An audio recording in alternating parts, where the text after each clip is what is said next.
Chapter 404. Yuchincho. Why? Someone screamed before he died. The rogue cultivators who had fallen into chaos were awakened by this scream. Everyone suddenly realized that they had been eating and drinking for free all this time just to numb themselves. No wonder they couldn't figure out the reason. They didn't expect the price to be so high that they had to pay with their lives. All kinds of curses were directed at Yuchincho. The number of people on both sides was similar, but it was a completely oppressive massacre. A rogue cultivator released a flying sword to counterattack, but it was immediately shot down by the opponent's flying sword. Before he could react, he felt a chill in his back, and a flying sword pierced through his chest. Another rogue cultivator wanted to escape on his sword. As soon as he rose up, he felt a chill in his waist. His upper body tilted and was separated from his lower body, and his intestines flowed out. The surrounding masked men were all at the crossing calamity stage. They cooperated seamlessly with each other, attacking and defending at the same time. They attacked mercilessly. The group of rogue cultivators didn't even have a chance to escape. In an instant, they collapsed. Cries of grief and indignation suddenly sounded, and then suddenly disappeared. If it weren't for the corpses everywhere in the valley and the strong smell of blood, no one would believe that the surprise attack ended in such a short time. As soon as the battle was over, the masked man quickly cleaned up the battlefield. The storage pouches and various magic tools were quickly picked up. The corpses were also quickly piled up. From a beginning to the end, no one made a single sound. Everything was carried out in silence. Yuchincho suddenly appeared beside Guan Yu. Looking at the team members in the valley cleaning up the battlefield in an orderly manner, he nodded slightly and said, "My efforts were not in vain. There were more than 600 people. Why did you kill them all? You could have used them for your own purposes." Guan Yu got off the horse and asked. Red Rabbit seemed unwilling to witness such a bloody scene, so it turned around and galloped away. "There are many reasons.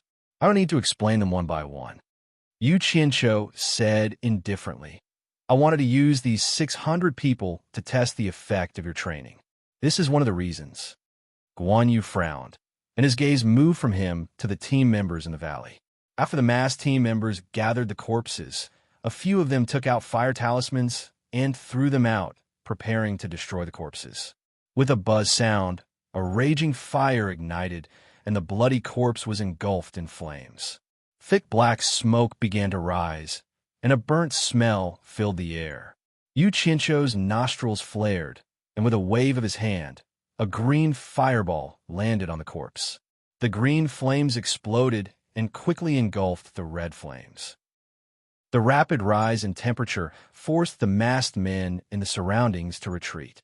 Not long after, the fire was extinguished, and the corpses were all turned into ashes. The team members quickly formed into two teams. The two leaders of the team rushed over and handed 2 storage bags to Guan Yu. Inside the bags were the spoils of war they had just collected. Guan Yu took the storage bag and looked at Yuchincho. Seeing him nod, Guan Yu immediately turned around and shouted, "Change." The two leaders flashed back, and all the team members immediately moved. They took off their mask clothes and stuffed them into the storage bag. Then, they took out another set of mask clothes from the storage bag and put them on. After they were done, the words "Rogue Cultivator" were written on their chests. There were also 600 people, and they were exactly the same as the 600 people who had just been massacred. However, their aura was completely different. They lined up neatly and stood solemnly. Yuchincho stepped forward, looked down, and waved his arm. "Special Battle Team, 1st Battalion, Special Battle Team, 2nd Battalion. Remember, your profession is a soldier. A soldier's profession is to never stop fighting. I have painstakingly trained you all for this moment. Today, you will officially follow me in a battle.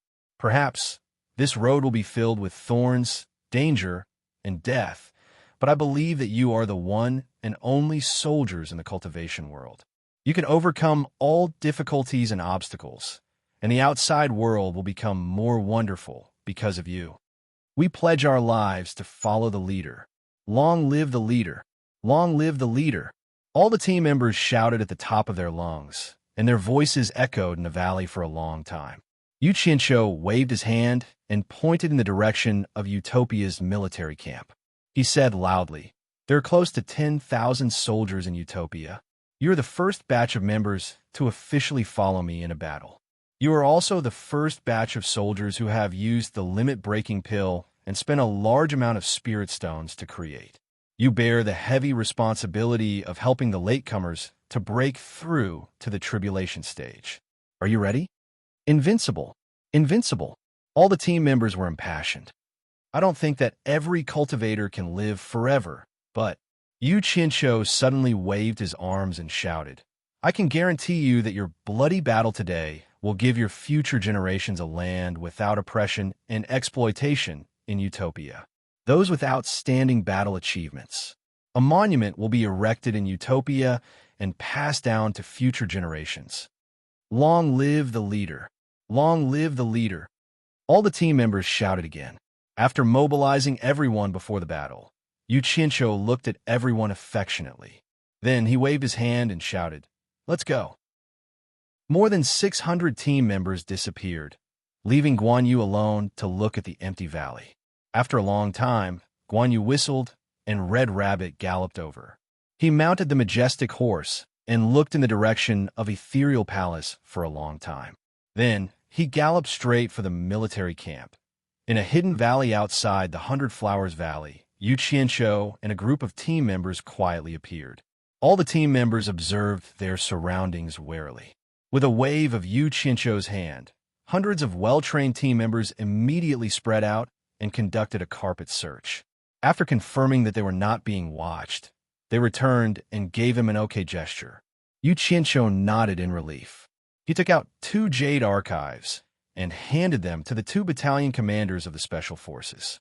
He said, "This is a detailed map of the area outside the 100 Flowers Valley. The 2 battalions are to be divided into 60 squads. Look for favorable terrain to hide outside the 100 Flowers Valley. Try your best to form an encirclement. Take note, you must ensure that the communication between squads will not be cut off. If anything happens, you can respond to each other. Also, there are some things to take note of regarding your current identities in the Jade archives. Read them carefully." "Understood," the 2 battalion commanders replied. Yu Qianqiu continued, "If you're discovered while you're hiding, you can tell them my name. Tell them that you're my men. If anyone still insists on provoking me after knowing my name, kill them on the spot." "All right, carry out the order." "Yes."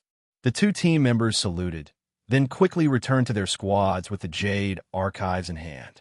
These 2 Jade archives were personally drawn by Yu Qianqiu while he was touring around the 100 Flowers Valley with a group of row cultivators. He had prepared them specifically for today. Once the plan was issued, the 600 team members split up into squads and spread out in all directions, hiding among the lofty mountains and lofty ridges. The longsword on Yu Qianqiu's back popped out. Stepping on it, he leisurely flew into the 100 Flowers Valley. He shook his head and hummed a Peking opera tune. "I was admiring the mountain scenery from the city tower when I heard the commotion outside the city. Banners fluttered in the air, but it turned out to be the troops sent by Yu Qianqiu. Under the twilight, he entered the 100 Flowers Valley. Many people found it strange when they saw him. Where had all the masked rogue cultivators gone? Every time, more than 600 people would return. It was truly a majestic sight. Why was there only one person left now?" Ignoring the gazes of the crowd, Yu Qianqiu returned to the 100 Flowers residence. He went upstairs and pushed open Ziyi's room. He realized that she hadn't returned yet. It had been 4 to 5 days since she last returned. He couldn't help but frown. He hoped that nothing bad had happened. Otherwise, Nongzhu would fight him to the death. Thinking about it, he felt relieved. With the heirs of the 4 major clans accompanying her, even if something happened, the 4 major clans would have their own ways of finding out immediately. For chasing one, he wondered if there would be a son-in-law that Nongzhu fancied among them. Ugh, if Old Man Bai's descendants chased after Nongzhu's daughter, what would happen to their seniority? Would Nongzhu have to follow the 4 major clans and address Old Man Bai as her ancestor? Yu Qianqiu couldn't help but laugh at the thought of what might happen. He shook his head and went downstairs again. He ordered free food and drinks. Leaning against the window, he looked at the rising lights in the market and drank alone. Now that he had calmed down, he seemed to realize that something was missing. After thinking about it carefully, he realized that the stubborn girl was missing by his side bang. There was an explosion in the distant sky. Yu Qianqiu, who was a little absent-minded, suddenly became alert. He looked back and was slightly stunned. A splendid firework bloomed in the night sky with enchanting colors. Then, a few more slowly rose and exploded in the sky one by one. Someone actually set off secular fireworks in the 100 Flowers Valley? What a refined mood. Yu Qianqiu shook his head and smiled. He raised his glass and drank a little, enjoying the fireworks with the wine. The crescent moon that appeared behind the fireworks was particularly lonely. There was a river below the fireworks. The heirs of the 4 major clans kept taking out fireworks from their storage bags and placed them on the riverbank. Zi held a burning incense that flickered in her hand. She lit up a bunch of colorful flames and couldn't hide the excitement on her face. The brilliance of the sky and the brilliance of the reflection on the river echoed from afar. It was indeed a romantic scene under the night sky. These fireworks were bought by the 4 of them when they went to the secular world for fun. They were the kind of one-eyed salutes that could climb very high after being set off. They didn't know how many they bought, but the 4 of them kept placing them on the ground for Zi to light. Many people in the 100 Flowers Valley were attracted by the fireworks. Gradually, many people gathered to watch from afar. Now that the war in the cultivation world had just begun, the atmosphere was tense. The sudden sight of this made people feel much more relaxed. Miss Zi, try this one. Bai Zicong held a firework that was as thick as a thigh and placed it on the ground. Zi took a new incense stick that Wu Liqing had lit up. She excitedly walked over and lit the fuse at the base. Bang! Even the ground slightly trembled. A bowl-sized ball of light rushed out and shot straight into the sky. Bang!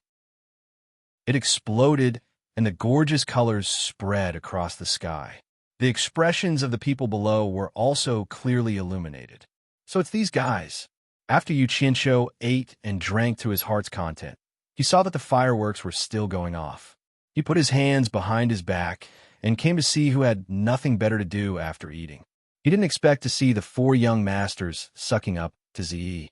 So beautiful, a woman murmured from the side. Yu Qianqiu turned his head and looked. Coincidentally, a firework exploded and light shot everywhere. The woman's face was right in front of his.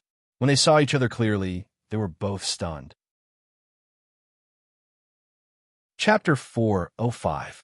Yin Zixia, Yu Qianqiu. Both of them were stunned. They didn't expect to meet under such circumstances. Then, they looked at each other and smiled. An indescribable feeling lingered between the 2 of them. Yu Qianqiu smiled awkwardly. Back then, on supporting Xian Island, he was lonely, so he picked her up. His hands touched her all over, touching all the places that she shouldn't touch. It felt good. Then, both of them left supporting Xian Island. When they met again, he purposely avoided her. So, although both of them were in the 100 Flowers Valley, they didn't see each other. Yin Zixia's faint smile was mixed with some bitterness. She could naturally feel that Yu Qianqiu was purposely avoiding her. Now that they met again, she wanted to ask why, but she didn't know how to ask. Bang! The fireworks exploded, releasing a gorgeous light. Both of them saw each other's faces clearly again. Not talking wasn't a solution. Yu Qianqiu touched his face and smiled awkwardly. Why are you here? I saw someone set off fireworks, so I came to take a look. What about you? Yin Zixia asked. I also came to take a look. Yu Qianqiu smiled. Their conversation was simple and empty. Then, both of them fell into silence. They looked awkwardly at the place where the fireworks were set off. After a long time, Yin Zixia suddenly asked, Is the woman who set off the fireworks the lady in purple dress who was with you? Do you know her? Yu Qianqiu asked. I don't. Yin Zixia shook her head lightly. Who doesn't know Yu Qianqiu's name in the cultivation world? Who doesn't know that Yu Qianqiu has a lady in purple dress with unfathomable cultivation? You 2 are Dao companions? We're dual cultivation Dao companions. Yu Qianqiu was stunned, and he hurriedly waved his hand and said, No. He thought in his heart.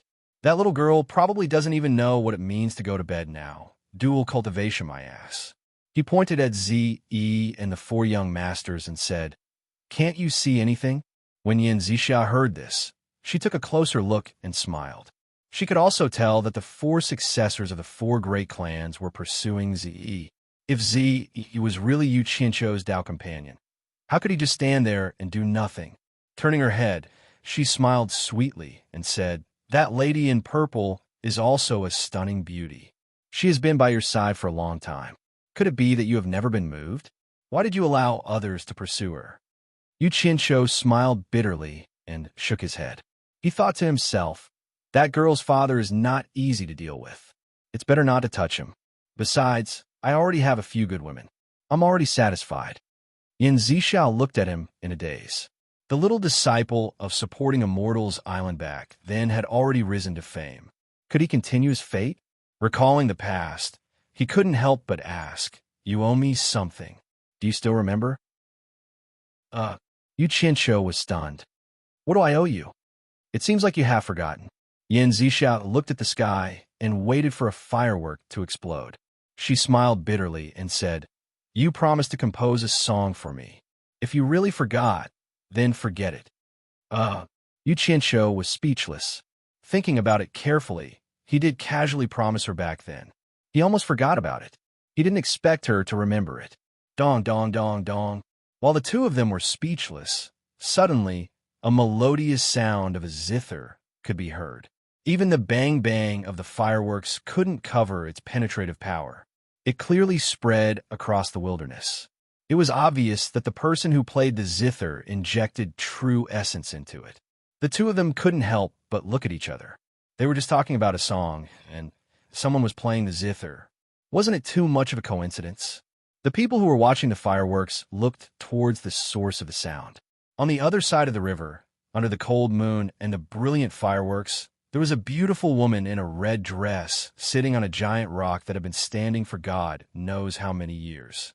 Her face was covered by a red veil, and there was a zither on her crossed legs. Her fingers were as delicate as jade, and the melodious sound of the zither could be heard. Although they couldn't see her face, judging from her demeanor, she must be an enchanting beauty. The people whispered to each other, not knowing where this mysterious woman came from. The few people who were setting off the fireworks stopped. The night sky returned to normal, and only the sound of the zither could be heard. Zi looked at by Zizong and the other three people with a questioning gaze. The latter shook their heads, indicating that they didn't know who it was. I am a fox that has been cultivating for 1,000 years.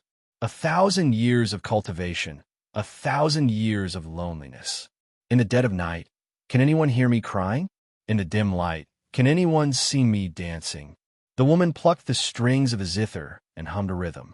Her voice was faint and moving, and it echoed across the wilderness.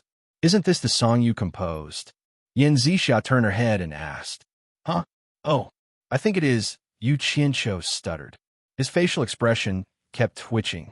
It was so interesting. The others couldn't tell who the woman was, but he could. Even if he couldn't see her, he could tell from the voice. Who else could it be other than his master's wife, the enchantress of 100 charms? He just didn't know why she came here to play the zither in the middle of the night. Zi was suspicious when she saw the woman, but when she heard the song, she couldn't hide the surprise on her face. Although she didn't know much about the world, Nongzhu was a master of music. Having been influenced for so many years, she could naturally tell the good from the bad. It was the first time for her to hear such a melodious and popular song. After singing a few lines, a sad story appeared in front of her. "Isn't this song from Ong Kwang sung, White Fox?" Bai Zizong looked at the woman under the moonlight and frowned. Zi asked, "You mean the song is called White Fox?" "I don't know, but many people say so." Bai Zizong smiled. Zi nodded and said, "It's a very appropriate song name." "Miss Zi, you probably don't know yet. It said that this song was composed by Mr. Yu." Tan Fei smiled and said, "You mean Yu Qianqiu? He can compose music? How is that possible?" Zi was shocked. Then she shook her head and denied the rumor. Ever since she had known Yu Qianqiu, She had never seen that he had any talent in this area. It should be said that the man's words and actions were not even close to his ability to compose music. If he had half the demeanor of his master, she might have believed it. In short, it was impossible. In fact, this rumor had been around for a long time. But no one could imagine that Yu Qianqiu, who was known as a scum and a madman, could compose music and play the zither. Wu Liqing thought about it and couldn't help but laugh. He shook his head and said, "It's just a rumor after all. Rumors may not be true. I also don't think Mr. Yu would do it." There's also a song called Dream of Mandarin Ducks and Butterflies. It's also a rare classic. It's said that it was composed by Mr. Yu. If it was really composed by Mr. Yu, then before Jing's was finished his sentence, he and the others started laughing. They all thought it was a joke. Dream of Mandarin Ducks and Butterflies? Is it better than White Fox? Do you know how to sing it? He asked curiously. Just as she asked, the woman on the other side of the river finished her song. The melody of a zither changed. After the first song, another style of song was sung. Yesterday was like the flowing water in the east, far away from me. Today my heart is in chaos, so much worry. Maybe it was because the song was really good. There were many fireflies flying around her in the silent night. They danced around her, adding to the beauty of the song. Jing's was smiled and said, "Miss didn't you want to listen to Dream of Mandarin Ducks and Butterflies? Here it is." He heard him and opened her red lips slightly. Her eyes looked at the other side of the river. She was completely immersed in the melancholy melody and forgot to reply. The Enchantress of 100 Charms had extraordinary attainments in music. She played the rhythm of the song in a captivating manner. The listeners on the other side of the river were listening to her, singing quietly. Yu Qianqiu's eyes kept darting around.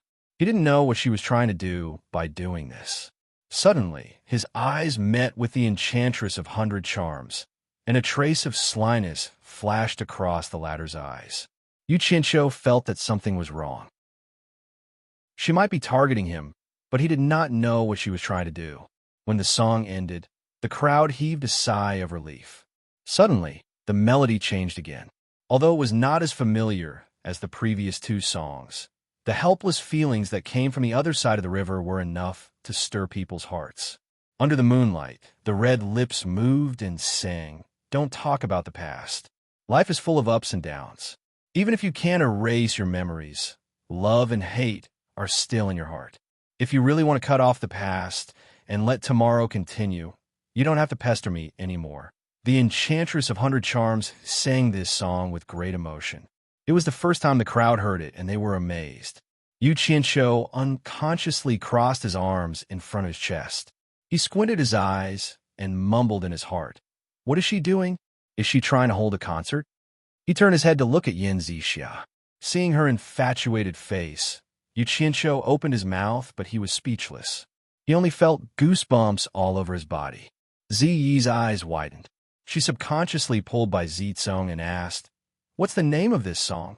Bai Zicong came back to his senses. He shook his head and said, "It sounds good, but I've never heard it before. I don't know what it's called. Maybe I'm ignorant. Do you guys know?" He asked Wu Liqing and the other two. The three of them thought hard and shook their heads, indicating that they didn't know. He was a little disappointed. She wanted to ask the other side of the river, but she was afraid that she would disturb the other party's performance. She could only listen to the other side of the river quietly until the song ended. After the song ended, the Enchantress of 100 Charms pressed her hands on the strings to stop the lingering sound. She stood on a huge rock with the guqin in her arms. Under the moonlight, even the red veil could not hide her graceful figure. One of her hands gently pulled down the veil that covered half of her face.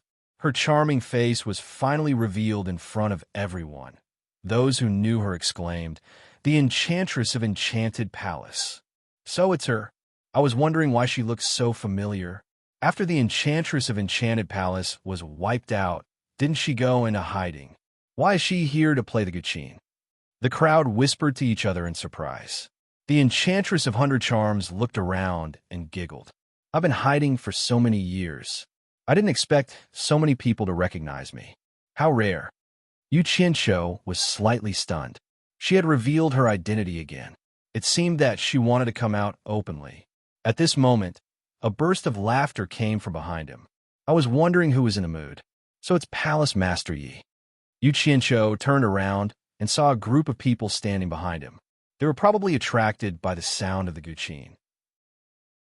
Dongfang Chong, Ao, and Qiu Weiyuan stood side by side. The one who laughed was Qiu Weiyuan. He flashed over the crowd and landed in front of the huge rock across the river.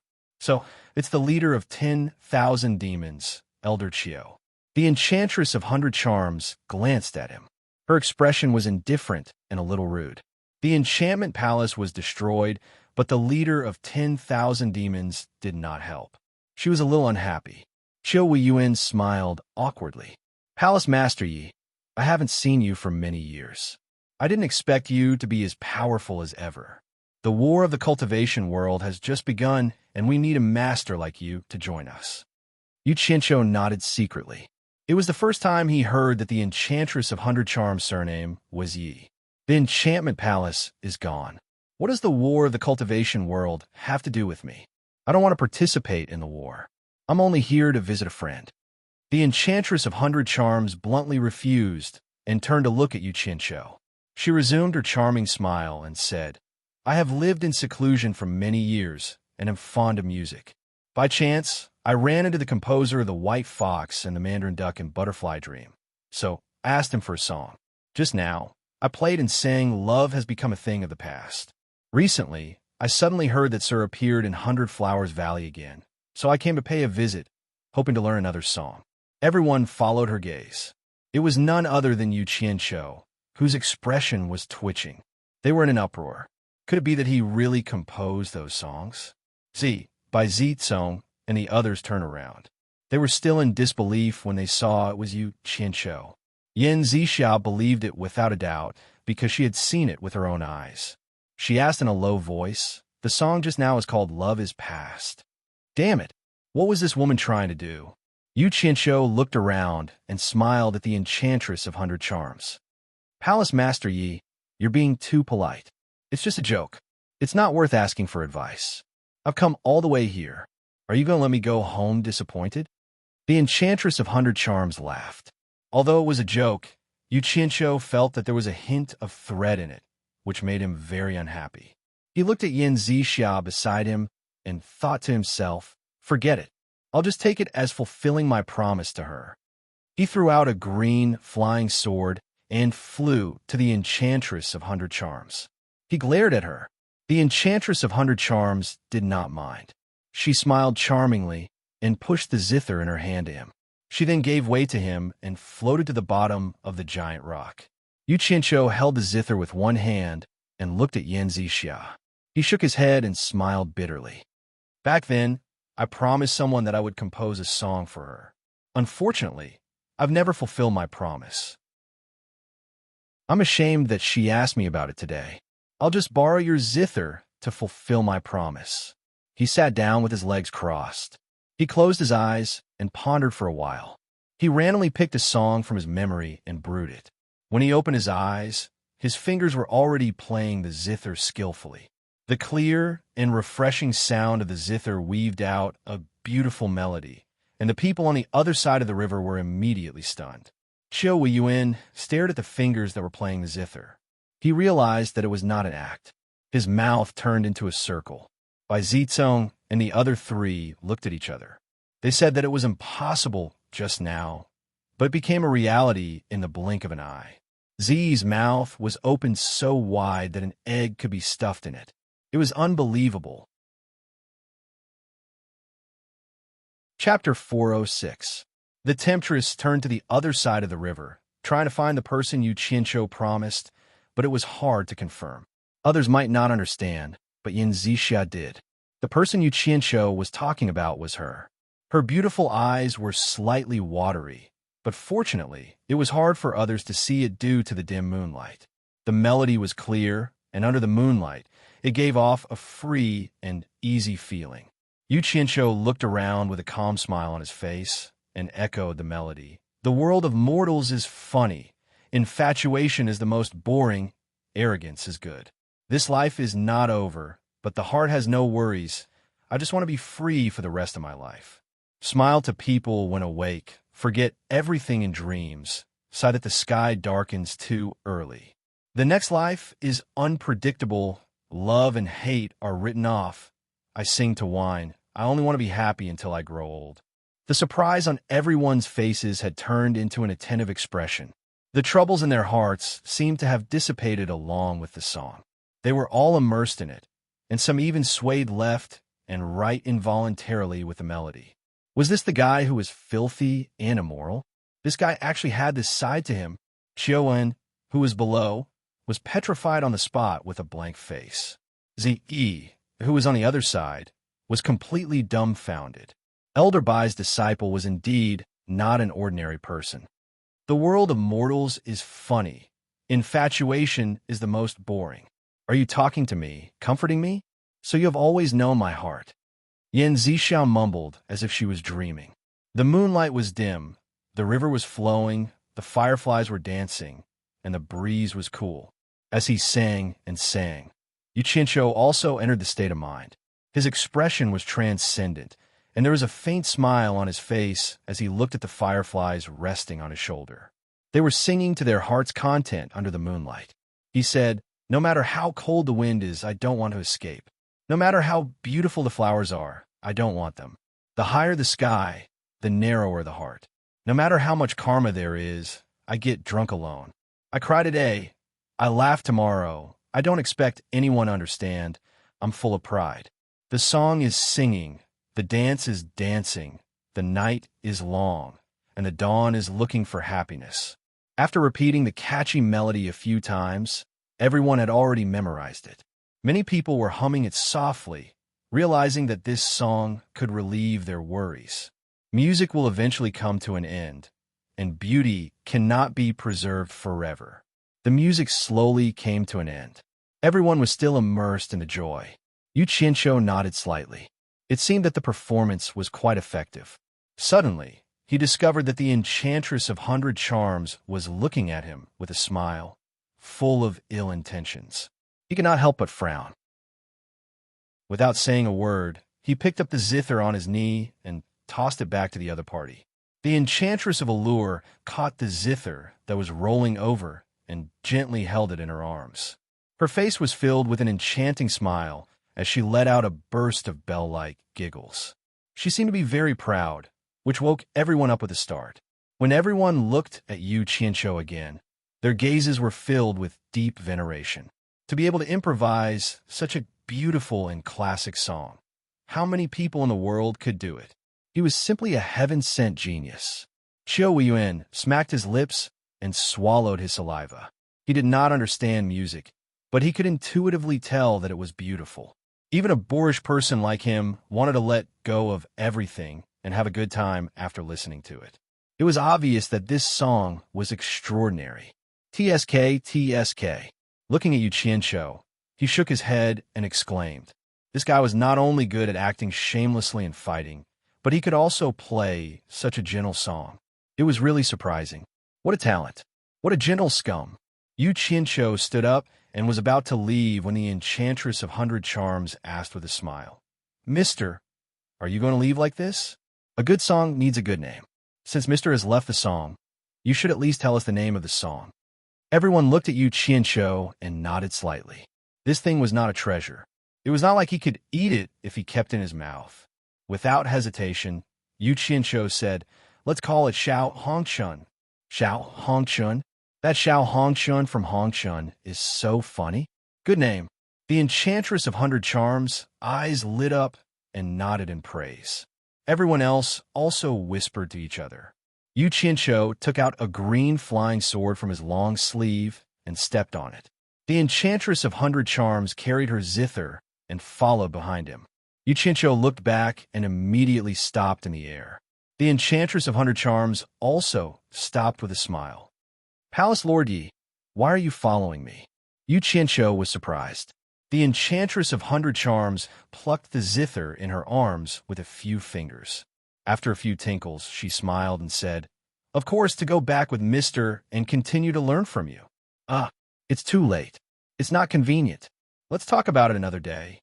Yu Qianqiu looked at the people below and said with a twitching face. The enchantress of 100 charms giggled and said, "Late? It's better if it's late. No one will disturb us in the dead of night. It's a good time to learn from you." Yu Qianqiu's body swayed, and he almost fell off the sword. He looked at her translucent clothes and thought, "Masteress, you're playing with me. There are so many people below, and you dare to say such obscure words. What will others think if you go back with me dressed like this?"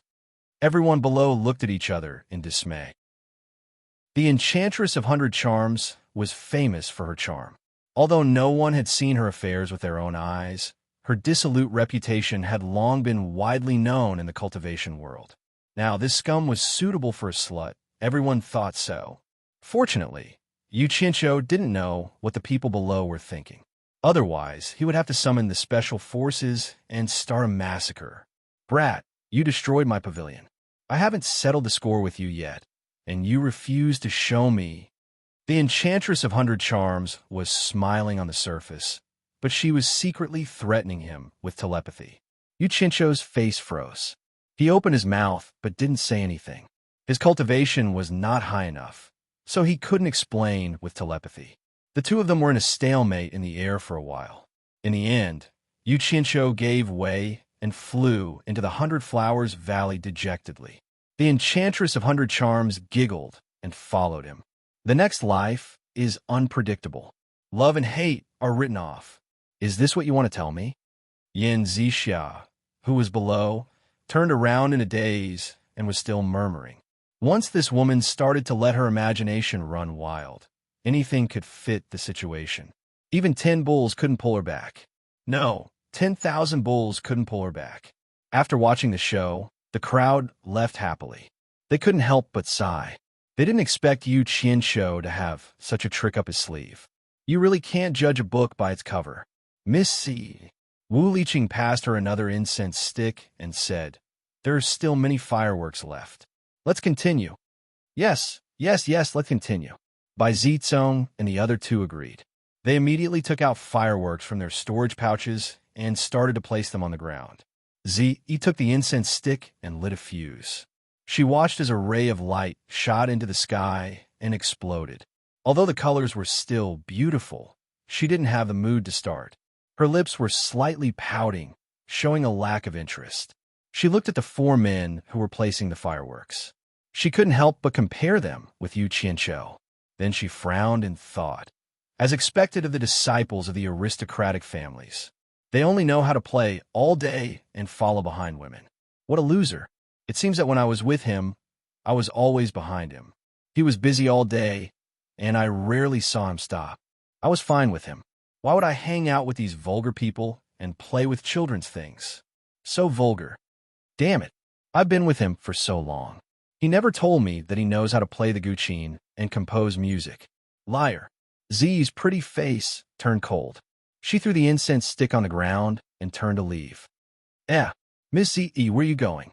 There are many fireworks here. Bai Zizong shouted. The other 3 were stunned. You guys play. I'm going back, Zi said without turning her head. We'll go with you. The 4 of them said in unison. Zi's face darkened. She turned around and shouted, "Don't follow me." Then she left quickly. The 4 of them watched her figure disappear under the moonlight. When they came back to their senses, they couldn't help but look at each other. They didn't know why Zi suddenly lost her temper. They didn't know what Zi was thinking. If they knew, they would definitely shout that they were innocent. It's not that you wanted to play. Who would play with a cultivator? We're playing with you, but you're saying that we're vulgar. What happened? Did someone make her angry? Tan Fei was shocked. Wu Liqing shook his head. Who dared to make her angry? Maybe she's tired of playing with them. Sigh. A woman's heart is so hard to understand. Beautiful women are even more so. Looks like we need to find something new. Bai Zizong nodded in agreement. Jing's will pointed at the fireworks on the ground. What about these? I still have a lot in my storage bag. It's not a good thing to keep these things in my storage bag. They could turn into explosives if something goes wrong. What else can we do? She asked us to play, so we'll play. Who knows what she's thinking? This woman is like a kid. Maybe she'll come back when she's interested. Wu Liqing squatted on the ground and lit up a bunch. Whoosh. Bang! The fireworks rose into the sky. The other three looked at each other and lit some incense as well. The four of them played until midnight. When they thought that he wouldn't come back, they were so angry that they poured the rest of the fireworks in their storage bags into the river. On the other side, Yu Qianqiu and Hundred Charms Beauty had just arrived at Hundred Flowers' house. When they heard the fireworks exploding again, they only looked back. After entering, Yu Qianqiu knocked on the counter and said, "Shopkeeper, prepare another empty room for me." Just as the shopkeeper nodded, Hundred Charms Beauty smiled and said, "There's no need." Yu Qianqiu turned around happily and said, "Palace Master Yi, do you have something to do and have to leave? Do you want to send you off?" He was really afraid of her. It would be great if he could send her off. Who knew that as soon as he finished speaking, the 100-charm enchantress would secretly stretch out a sharp index finger and directly poke his waist, causing him to grimace in pain. "What? Do you want to chase me away?" 100 Charms Beauty smiled and said, "No, you misunderstood." Yu Qianqiu clenched his teeth and said. 100 Charms Beauty looked up and nodded. "That's good. I have something to talk to you about. Bring me to your room." That's not very convenient." Hiss. Just as Yu Qianqiu opened his mouth, he felt another sharp pain on his waist. He didn't dare to say anything else and quickly went upstairs. 100 Charms Beauty nodded and smiled at the shopkeeper. Then, she followed Yu Qianqiu. The shopkeeper felt his bones become lighter. Chapter 407. When he reached the door, Yu Qianqiu hesitated and didn't open the door. He kept looking at both ends of the corridor as if he was afraid of being seen. The Allure Beauty swayed her hips as she walked over and asked, "What's wrong?" "Nothing." Yu Qianqiu shook his head. The Allure Beauty stared at the door and asked in confusion, "Then why don't you go in? Is there a woman hiding in there and you're afraid? I'll find her."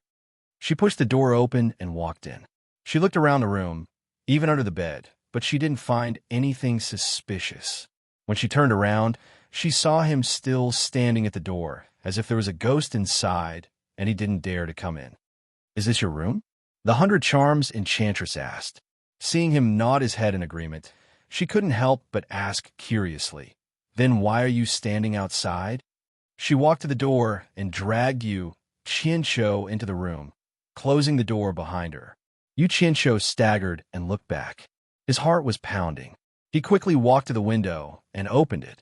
He looked outside and said to himself, "The room seems a little stuffy." He stayed by the window and didn't move. No matter how he looked at it, he felt like jumping out of the window to escape. The Allure Beauty was slightly stunned and immediately understood what was going on. This bad guy was afraid of being molested by her. She immediately laughed and said, "Yo, look at you. Are you afraid that I'll eat you?" Yu Qianqiu was a little embarrassed by her words. He thought to himself, "She's not afraid, so why should I be afraid?" He looked outside the window and closed it. He walked to the round table in the middle of the room and sat down. He smiled bitterly and said, "Master's wife, what are you playing at? I'm looking for a reason to look for you openly. I'll also help you make a name for yourself in the cultivation world. If you have any complaints, you can only blame yourself for not greeting your master's wife when you come out. You're looking down on me too much. Could it be that you want to dump me after using me?" The Allure Temptress said coquettishly. Then she walked in front of him and put one hand on his shoulder. She leaned over and whispered in his ear, "What are you playing at this time? You're not going to play around and leave this time, are you?" Why does it sound so ambiguous?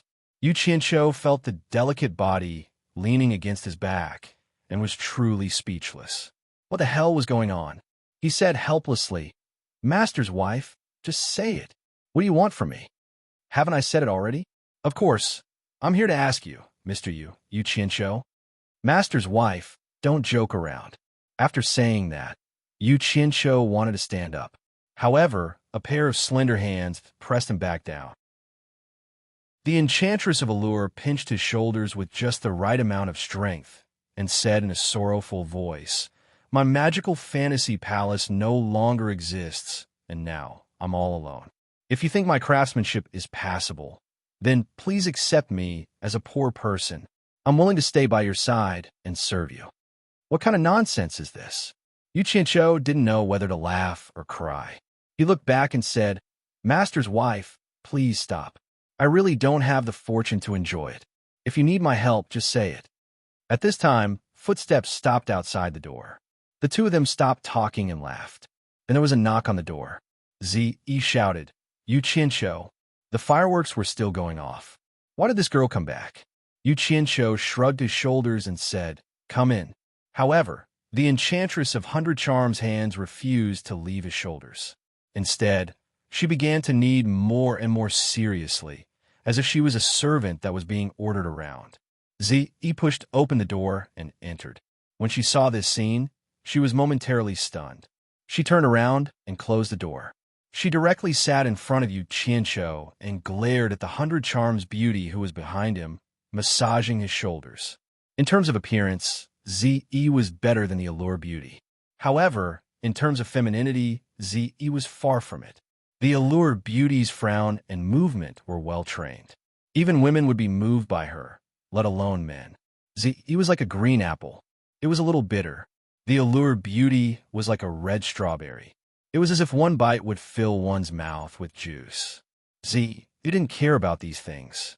However, it was a woman's nature to love beauty. It was inevitable that they would compare each other. However, the Allure beauty's unique charm was unparalleled. It made her feel inferior. Looking at the other party's graceful figure that was faintly discernible under the red muslin and the exposed snow-white chest, Zi subconsciously glanced at her own chest that was tightly wrapped. It didn't seem to be as perky as the other parties. Ma, Palace Lord Yi, don't bother. Yu Qianqiu shrugged his shoulders and said awkwardly. The Allure beauty giggled and said, It's okay. I'm not afraid of trouble. She rubbed harder. Zi couldn't tell what was in her eyes. In short, it was very complicated. Zi, weren't you going to set off fireworks? Why did you come back? Yu Qianqiu asked with a bitter face. Liar. Zi didn't answer his question. She looked angry. Yu Qianqiu and the Allure beauty were stunned at the same time. The latter asked Yu Qianqiu, What did you lie to her about? What's there to lie to? Yu Qianqiu rolled his eyes. His body suddenly emitted a scorching heat. After forcing the Allure beauty away, he stood up and asked, Hey, what's wrong with you? Who lied to you? Could it be those 4 guys? He looked her up and down. He thought, Oh my God, did she lose her chastity? Who dare to force themselves on Nongzhu's daughter? No, to lie to her? They must be tired of living. It doesn't look like it. It's you, you big liar. Zi stood up and shouted. She herself didn't know what was going on, but from the moment she came in and saw Yu Qianqiu and that scantily clad woman acting very intimately together, an indescribable fire surged in her heart. She couldn't explain why. The Allure beauty looked at Yu Qianqiu with a smile. Her expression seemed to say, I knew you were not a good person. Yu Qianqiu was stunned. Me? What did I lie to you about? He felt a little guilty. Did she know that I used her to make money? You can play the zither and compose music, but you never told me. If you aren't a liar, then what are you? Zi shouted. When the Allure beauty heard this, the smile on her face froze. It was difficult for her to recover. Her mind was blank. Oh my God, is this the legendary Zi who scared off 7 experts at the end of the Heavens Test stage? Yu Qianqiu was also stunned. He asked suspiciously, That's it? If I don't tell you, then I'm a liar? Then why should I tell you? Zi paused. It seemed that she couldn't think of a better reason. However, the unknown fire in her hadn't subsided. She shouted in a far-fetched manner, If you don't tell me, then you're a liar. Fine, fine, fine. I'm a liar. Are you satisfied now? Yu Qianqiu was too lazy to argue with her. If he didn't finish playing with a stubborn person, then what was the difference between him and an idiot? He might as well admit that he was wrong. Who asked him to be so kind-hearted? Zi was no match for him. She was so angry that she couldn't say anything. Thus, she pointed the spearhead at the Allure beauty and asked, What is she doing here? Hey, this girl ate the wrong medicine today. 4 handsome men didn't make you happy? Yu Qianqiu looked at her from head to toe. From today onwards, I will follow Mr. and serve him. The Allure Beauty explained on her behalf. She finally understood that although Ziyi's cultivation was high, her mind wasn't mature yet. Yu Qianqiu was stunned. However, the Allure Beauty transmitted her voice to him. I'm quite well informed. With me by your side, you might be useful in the future. You still want someone to serve you? Ziyi glared at him and said, I'm tired. I'm tired. I'm going to sleep. Yu Qianqiu felt a headache coming on from these two women. He let out a roar and walked over to the bed. He threw himself onto the bed and closed his eyes. He didn't care about anything else and just let them be. Ziyi's chest was rising and falling rapidly. She followed the bed and shouted, Yu Qianqiu, you still haven't answered my question. Don't sleep. It was the first time she was ignored like this since she came from the South Sea. Even her master had never treated her like this. Let's talk tomorrow. I don't want to talk anymore today. Yu Qianqiu closed his eyes and waved his hand weakly. The Allure Beauty walked over with a smile. She bent down and picked up Yu Qianqiu's leg. Yu Qianqiu suddenly propped himself up. He saw that she was taking off his shoes. She really did look like she was serving someone. What was this woman trying to do? Yu Qianqiu was speechless. He just closed his eyes and let her do whatever she wanted. The Allure Beauty nodded to Ziyi with a faint smile. She then took off her little red shoes and went onto the bed with her bare feet. Under Ziyi's dumbfounded expression, she sat beside Yu Qianqiu. She picked up one of his legs and placed it on her thigh. Then, she started to knead it bit by bit. And Yu Qianqiu moaned in comfort. He opened his eyes a little and quickly closed them again. His legs were full of elasticity and plump, which really made his imagination run wild. His heart was beating fast. Oh my God, how could I ask my master's wife to knee my legs? But I don't know anything. Ziyi was speechless. She stood aside and watched for a long time. Suddenly, she heard Yu Qianqiu snoring on the bed. His face had an unusually comfortable expression. She really wanted to go over and kick him. Seeing how virtuous the Allure Beauty was, she bit her red lips and resisted the urge. Then, she quietly retreated to the table and sat down. Late at night, the sound of fireworks outside stopped. The whole Hundred Flowers Valley was unusually quiet. There was only the sound of Yu Qianqiu's even snoring in the room. Just like that, one of them needed his legs for the whole night, and the other sat aside and watched for the whole night. Ziyi's expression kept changing. No one knew what she was thinking. The next day, Yu Qianqiu, who was sleeping soundly, suddenly felt a sharp pain coming from his waist. He sat up with an ah sound. He saw the Allure Beauty looking at him with a smile. Obviously, she was the culprit. Ziyi, who was standing by the window, heard the scream and turned around. Her face had already recovered its calmness. Chapter 408. The temptress got off the bed first. The white and tender skin under the red gauze was really pleasing to the eyes. Ziyi's eyes also flashed a trace of amazement. Being so close to her, she could see the graceful figure of the temptress from top to bottom. It was an irresistible temptation for both men and women. Yu Qianqiu glanced at the delicate body that left his side. He inhaled the lingering fragrance of the temptress and smacked his lips secretly. What a pity! Last night, I wanted to close my eyes and enjoy this kind of intimate contact slowly. How could I fall asleep in a daze? It's so strange. He couldn't figure it out and got off the bed. He stretched himself and felt comfortable and refreshed. He found that he had never had such a good sleep. He couldn't help but look at the temptress in surprise again. It might have something to do with her massage. Otherwise, I wouldn't have fallen asleep in front of such a beauty. At least, I wouldn't have fallen asleep so quickly. The air in the new morning couldn't dilute the abnormal atmosphere in the room. Yu Qianqiu looked at Ziyi, who didn't speak. Ziyi looked at the temptress, who was playing coquettishly by the window. It seemed that Ziyi paid special attention to every move of the temptress. She seemed to be observing and learning carefully. Really, Yu Qianqiu was slightly stunned. As the saying went, it was easy to learn bad things, but hard to learn good ones. This thing couldn't be learned casually. If Ziyi, with the charm of the temptress, returned to the purple bamboo forest in the South Sea, Nongzhu would definitely come to see him with a butcher's knife. Go down and eat something. Yu Yu Qianqiu opened the door and walked out. The temptress touched her hair, nodded and smiled at Zi, and then followed him out. Zi followed her, looking at the temptress's graceful body swaying with charm, and then looking at herself, she slightly pouted and seemed to be a little disappointed. When the customers in the 100-Flower House saw the 3 people coming down from upstairs, almost all of their gazes were focused on the graceful enchantress. She walked down leisurely like a lotus, and her every frown and movement was infinitely charming, attracting everyone's gazes. Zi also looked at her with a trace of envy. Yu Qianqiu looked around and bitterly smiled.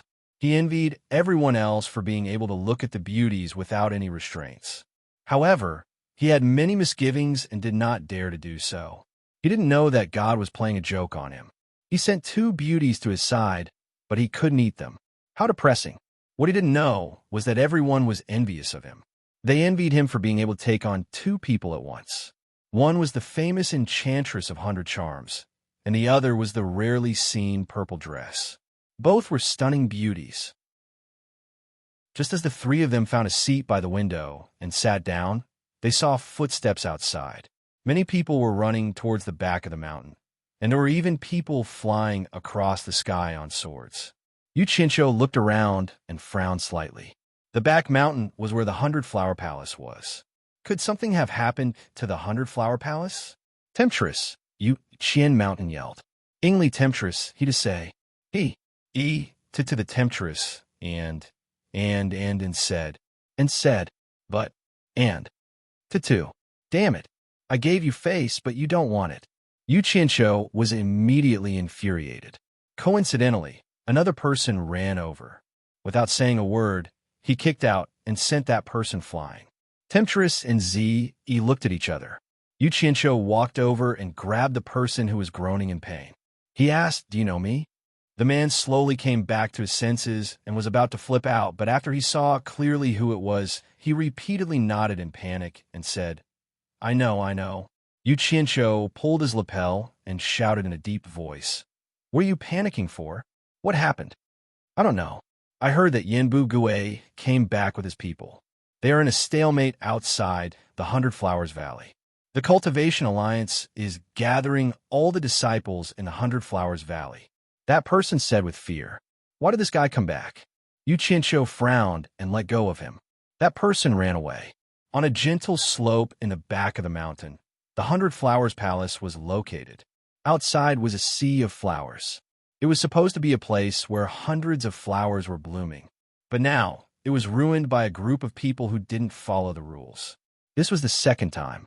Dongfang Chang'ao looked serious. He held his spear and guarded outside the 100 Flowers Palace. The Cultivation Alliance didn't expect that Yanbu Gui would take his people to the 100 Flowers Valley when the war had already begun. This was a terrible thing. Most of the masters of the Cultivation Alliance had been transferred away. The rest were mostly second-rate masters of the various sections.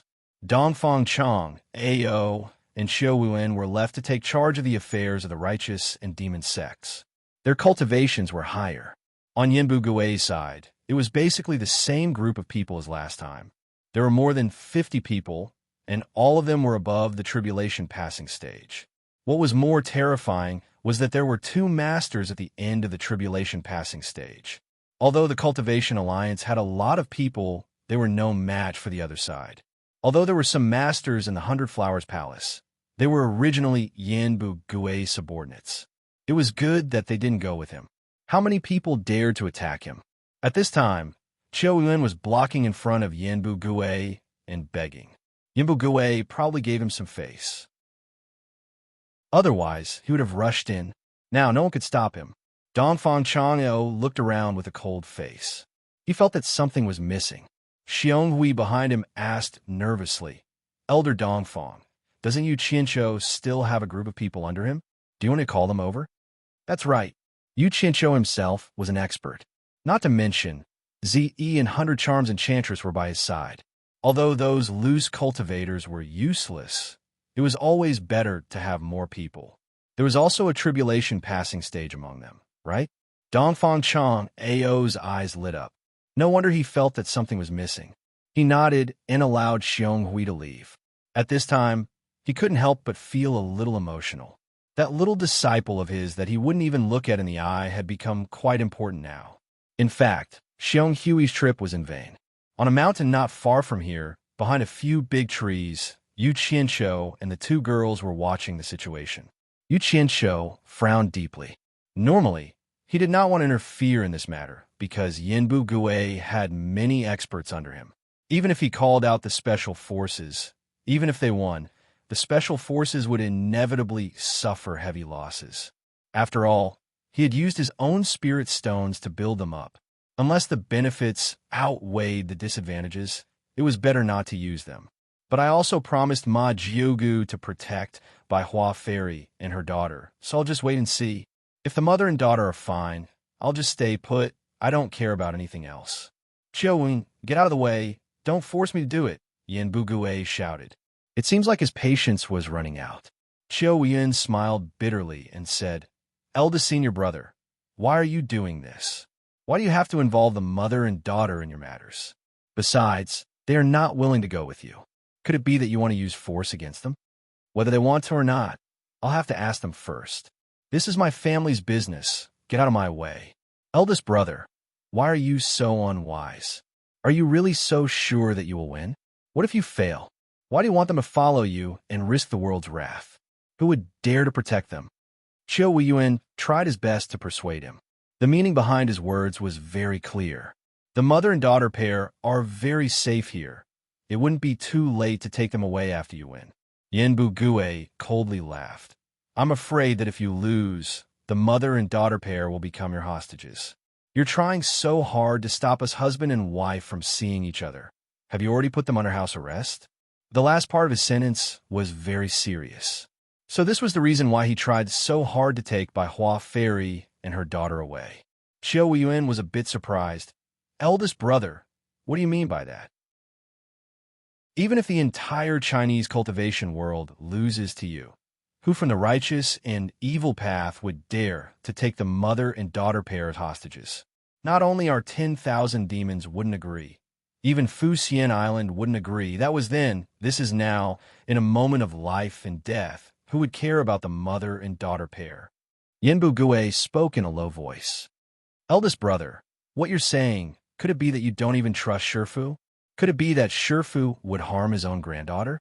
How could Guanding Hai of Fuxian Island easily take his granddaughter as a hostage? Zhou Yan shook his head and smiled bitterly. Yanbu Gue's expression was uncertain. They'll be the safest if they follow me. As long as we're alive, they'll be safe. Otherwise, I won't be at ease no matter who has them. Xiu Yuan, seeing that we're fellow disciples, I've already done my best. Today, no matter what, I'll take them away with me. Don't force me to attack you. Get out of my way. Without the decree of Shifu and Sect Master, I can't back down. Xiu Yuan slowly retreated. He knew that it was useless to continue persuading him. It seemed like he was ready to fight to the death. Yanbu Gue's expression slowly turned ferocious. The conversation below was clearly heard by the three people behind the tree on the hilltop. Zi did not feel anything, but the allured demon's expression when she looked at Yanbu Gue was a little moved. For a woman to be able to meet such a man, it was the dream of most women. She was also a woman who had such a dream. Yu Qianshou rubbed his chin in thought. He didn't expect Yanbu Gue to be such a family-oriented person. For his wife and daughter, he risked his life to enter the hinterland of China's cultivation world twice. Ma Jugu's choice back then was not wrong. It seemed like Bai Hua Fairy and her daughter wouldn't be in any danger even if they left with him. The most important thing now was whether they were willing to go with him. If they were willing, that would be great, but if they weren't, conflict would be unavoidable. But they probably wouldn't go with him. Most women cared about their family, and Bai Hua Fairy was also a woman. How could she go against Fuxian Island, her family? That might not be the case. The battle between family and love was never set in stone. Young women were easily impulsive, while men were easily hesitant. Big men were often the opposite. At that time, men were the most likely to lose their rationality.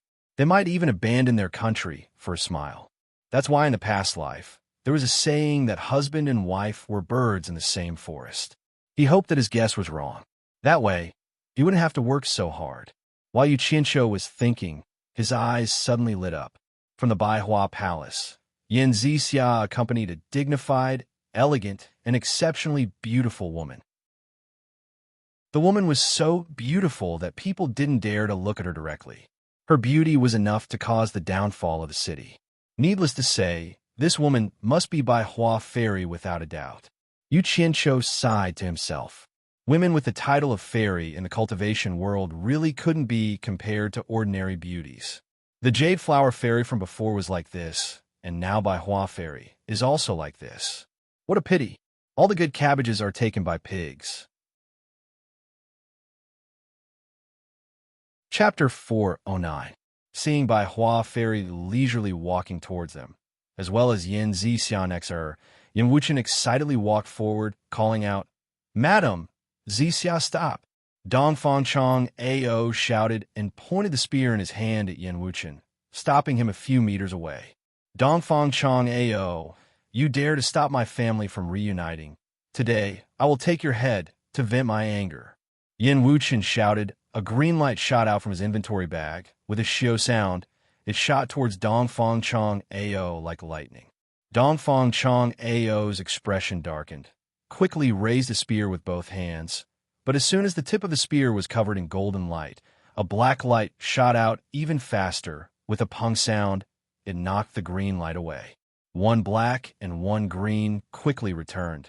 Dong Fangchong A.O. held his spear to protect himself, glancing to his side, only to see a 1-meter-long crescent-shaped black magic weapon floating in front of Qiuwen, slowly rotating in the air. The curved blade had a black glow, spirit energy, and killing intent coexisting. It was clearly a top-notch magic weapon.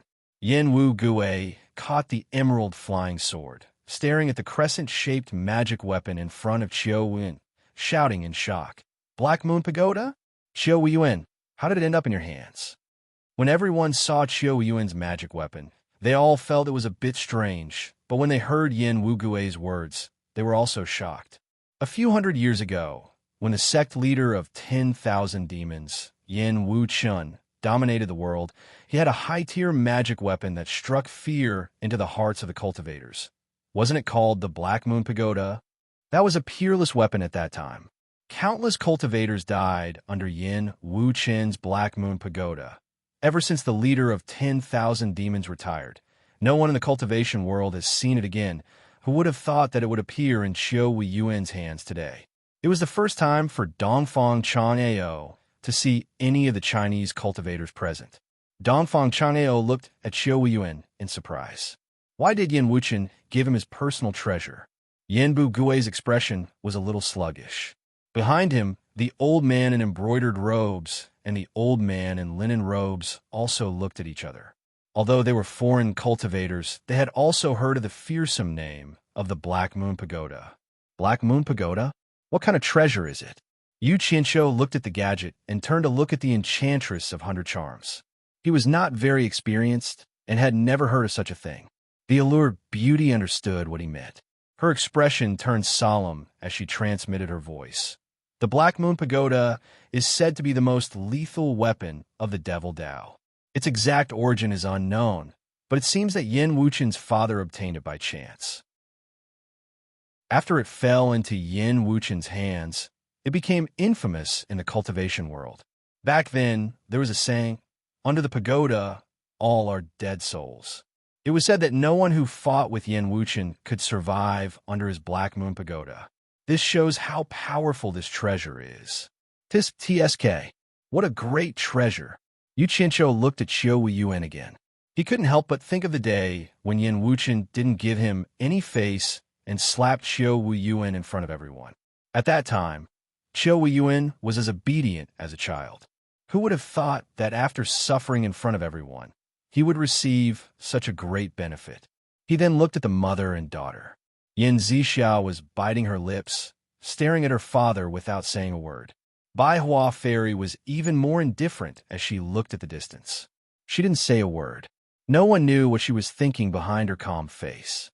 This family is a bit interesting. They even dragged me into this. What the hell? Yu Qianqiu shook his head and smiled bitterly. Eldest brother, you didn't see wrong. This is Master's personal treasure, the Black Moon Pagoda. Qiu Wen bowed sincerely towards the direction of the 10,000 demons. Wu Yuan was adopted by Master when I was young. He personally taught me and treated me like his own son. I have always treated Master as a strict father. However, Wu Yuan's talent is limited. Master has always favored me. First, he gave me the 4 generals of the demon family. Then, he gave me his personal treasure, the Black Moon Pagoda. Qiu Wu Yuan cannot repay Master's kindness, even if he dies 10,000 times. Shut up, Yin Bugui shouted. His face was twisted. The Yin family's descendants have not died yet. This Black Moon Pagoda is not the treasure of the 10,000 demons. It is our Yin family's inherited treasure. How can we give it to an outsider? Get it back. He was really asking for it, without any hesitation. Qiu Wu Yuan shook his head. Eldest brother, Master already knew that you would say something like this. He told me to pass on a message to you when I see you again. Hearing that his father had something to tell him, Yinbu Gui's eyes flickered. What message? This is what Master said. Eldest senior brother, listen carefully. Qiu Wu Yuan smiled bitterly. He said slowly, I originally had a son and a foster son. My son betrayed the 10,000 demons. He abandoned the Yin family's painstaking efforts and gave the 4 generals of the demon family to my foster son. My son betrayed the cultivation world of Huaxia and gave the Yin family's inherited treasure to my foster son. Unfilial son, are you ashamed? Since you have the ability to betray us again and again, you should have the ability to fight for your own things. The Yin family's things do not belong to you. Don't ask for it shamelessly. If he dares to ask for it from you, tell him everything I said. Let's see if he can face the ancestors of the Yin family. Yinbu Gui felt like he was struck by lightning. He looked at Qiu Wu Yuan with a pale face. He knew that Qiu Wu Yuan would not lie in front of everyone. These words were undoubtedly from his father. Qiu Wen said helplessly, Eldest brother, these are Master's original words. I didn't change a single word. Palace Master Yin, don't lose your composure. With Palace Master Yan's spirit, the 10,000 demons can only restrain you. How can you fulfill your ambitions?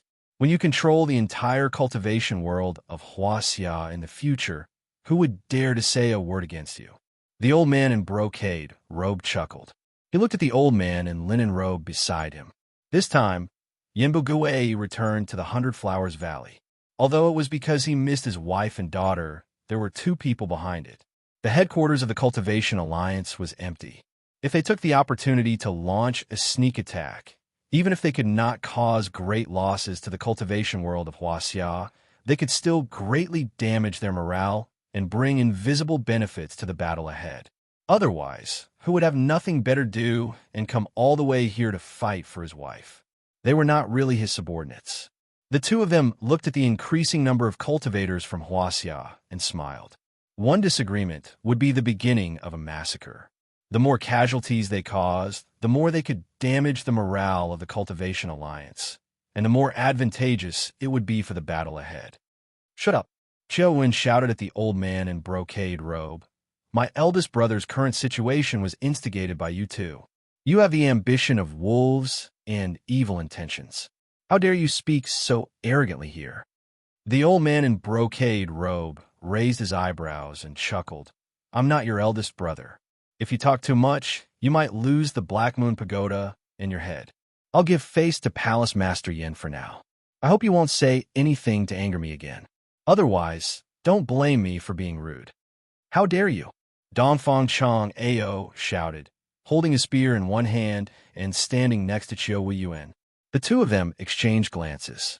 Although they've been enemies for many years, they have a tacit understanding. They've already given up on the righteous and demonic paths and are ready to fight side by side.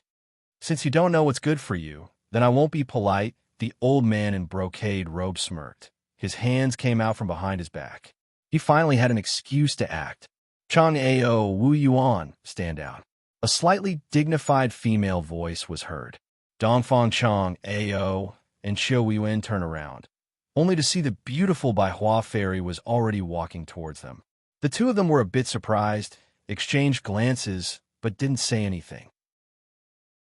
They only slightly bowed and stood on her left and right, on high alert to prevent any mishaps. Bai Hua fairy coldly stared at the old man in brocade robe, her tone frigid. "Who are you? Daring to provoke my Bai Hua palace? Are you trying to bully us mother and daughter because our Bai Hua palace doesn't have a man to lead it? Her man is right in front of her, yet she still dares to say such words." Yu Qianqiu, who was hiding in the shadows, shook his head. Not only is this woman beautiful, but she's also very smart. No wonder Bai Hua Palace isn't led by Yanbu Gui, but by her. Her words are so sharp that they cut straight to the heart.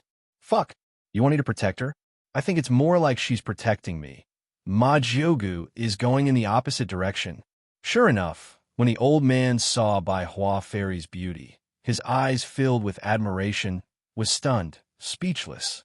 He immediately turned around to look at the pale-faced Yanbu Gui.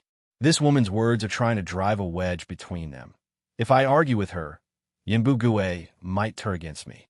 Although I'm not afraid of turning against him, now's not the time to do so. I still need his cooperation. The brocade-robed old man remembered that man who and his fellow brothers must have taken some kind of wrong medicine.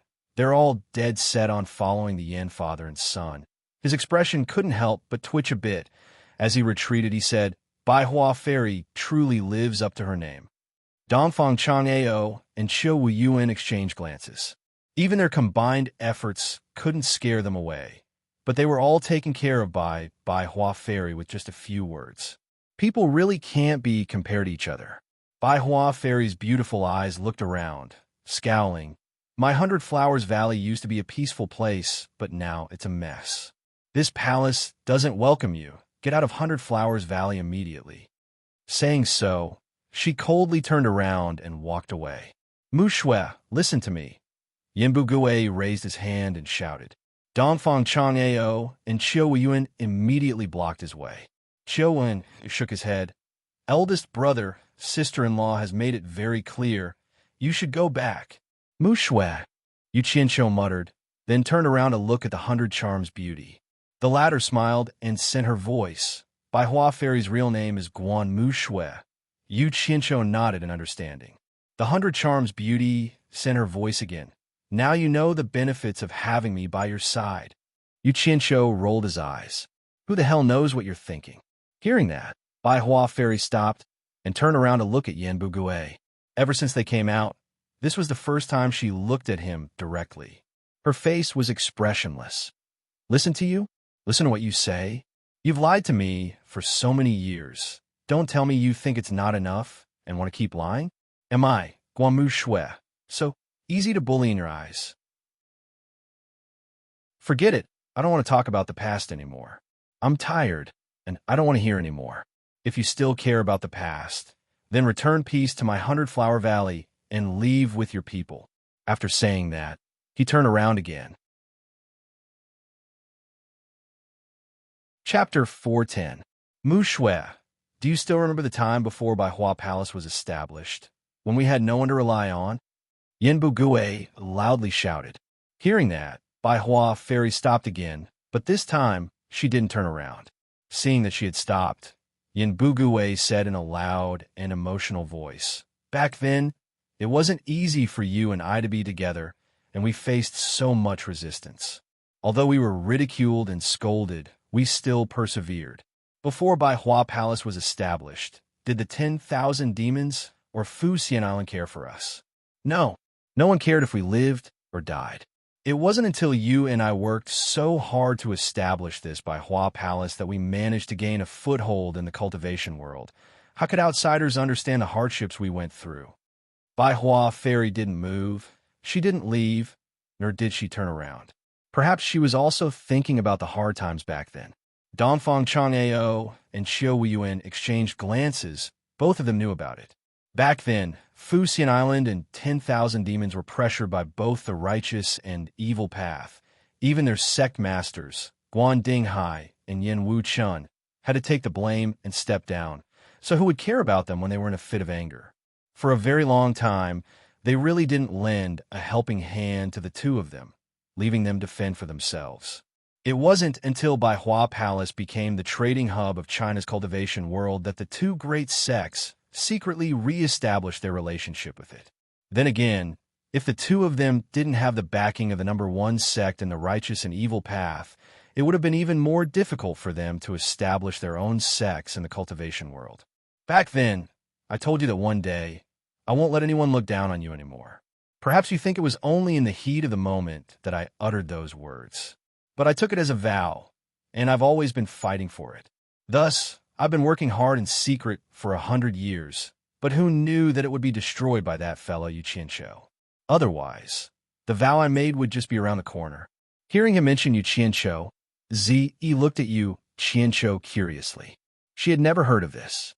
She didn't know what Yu Qianqiu had done to destroy the plan that Yu Qianqiu had painstakingly worked on for 100 years. She saw Yu Qianqiu's mouth split open, looking like he was in great pain as he smiled at her. His smile was very ugly. On the other side, the enchantress of 100 charms was silently poking his waist with a finger. Yin, why are you dragging me into the matter between you and your wife?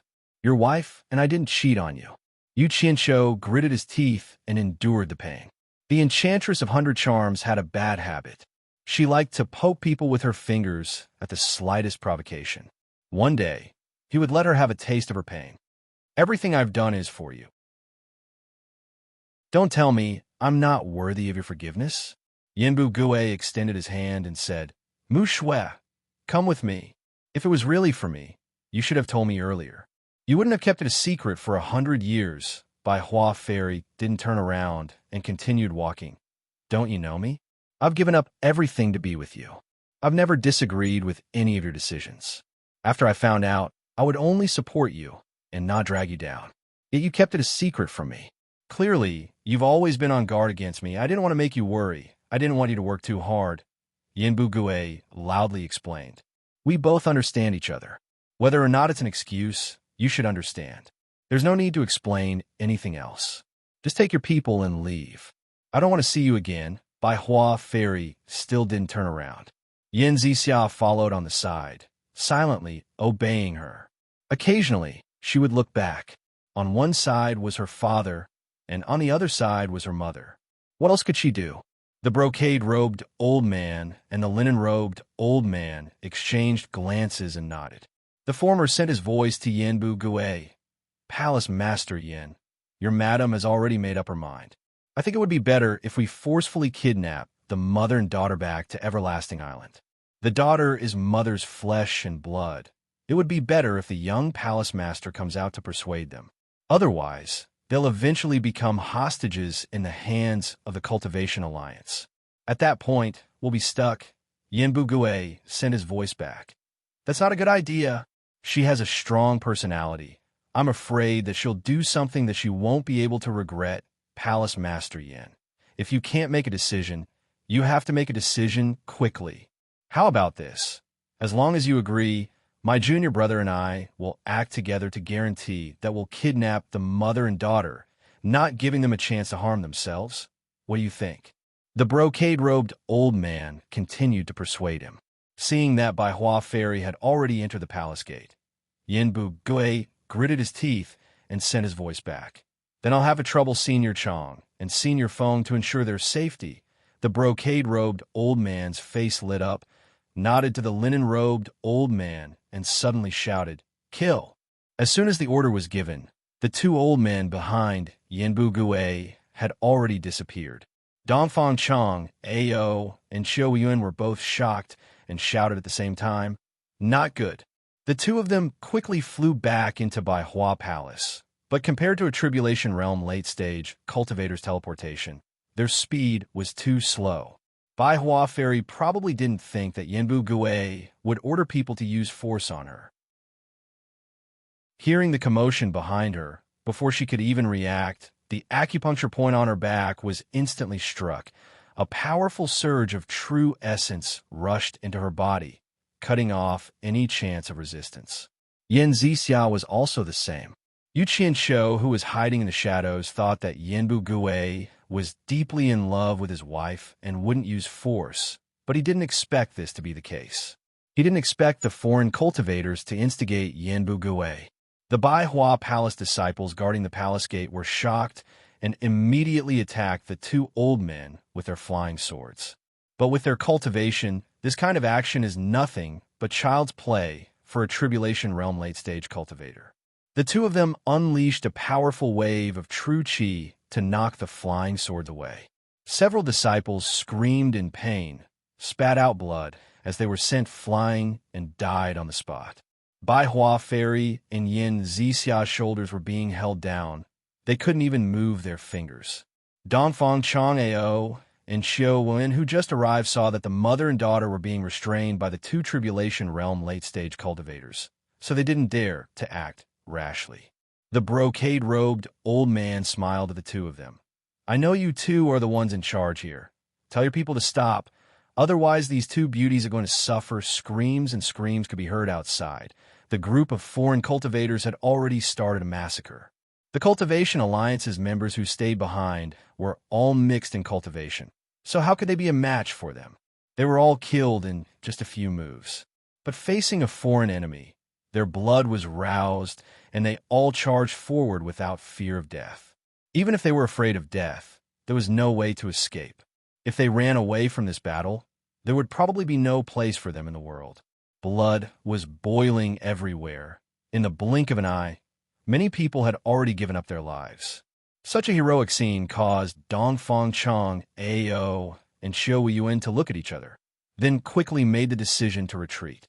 The brocade-robed old man used the mother and daughter to threaten them, but it didn't work at all. Not only did the two of them not tell the Cultivation Alliance to stop, they even gave up on the safety of Baihua Fairy and Yin Zixia. Their anger turned into endless killing intent as they returned to the battlefield with all their might. Dongfang Chang, Ao, shouted angrily as he thrust his spear forward. Below, a foreign Tribulation Realm early-stage cultivator, who had just used a flying sword to take the lives of two people, sneered and was about to summon his sword to kill again. Suddenly, he heard a loud roar from the sky. When he looked up, a golden spear had directly knocked away his flying sword and was heading towards him. He was scared out of his wits and hurriedly tried to escape. But how could Dongfang Chang, Ao, let him go? Relying on his superior speed, he raised his spear and cut him in half, sending his head flying. Dongfang Chang, Ao, didn't stop. He turned around with his spear and looked for another person to fight. On the other side, Xiao Yuan was even more ferocious than Dongfang Chang, Ao. The Black Moon Pagoda danced around his body like a ghost, following him wherever he went. Every time he attacked, he would destroy the opponent's magic tools or magic treasures. Then, the Black Moon Pagoda moved like a phantom, reaping the opponent's life with lightning speed. In the blink of an eye, Xiao Yuan had taken the lives of 3 Tribulation passing stage cultivators. The Black Moon Pagoda was indeed the most ferocious weapon of the diabolism. It was indeed powerful. With such power, when the foreign Tribulation passing stage cultivators saw Xiao Yuan rushing towards them with the Black Moon Pagoda, they quickly dodged it. One of them was holding the Golden Origin Spear, while the other was carrying the Black Moon Pagoda. They fought fiercely and were stained with blood.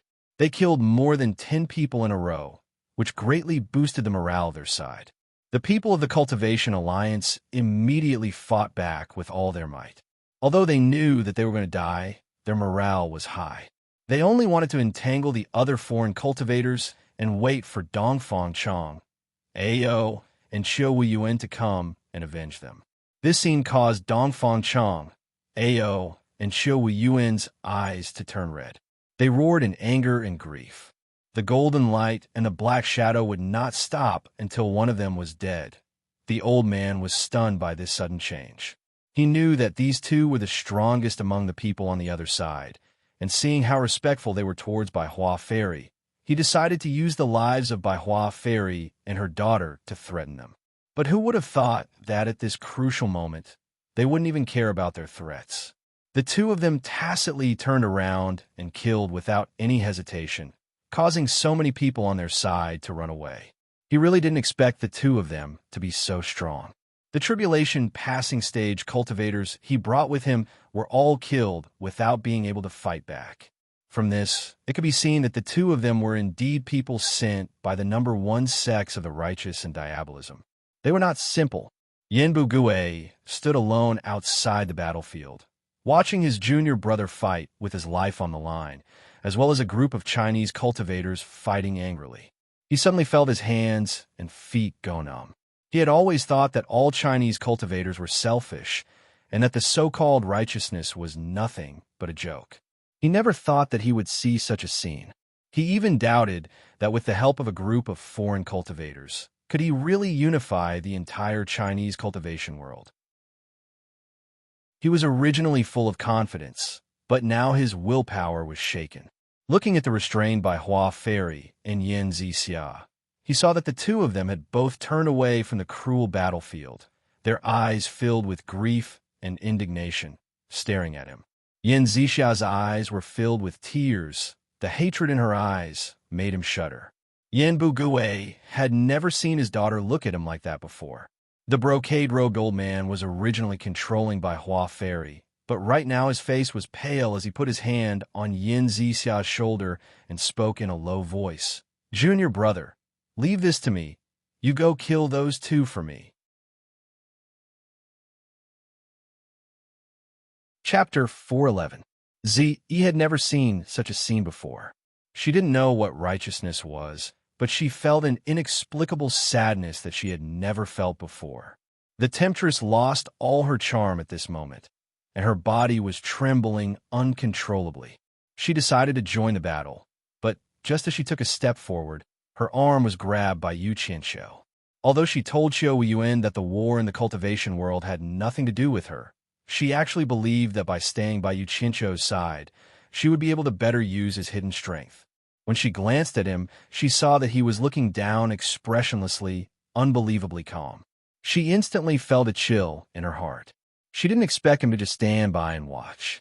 "Just stand by and watch, don't grab me." The temptress's face was as cold as frost.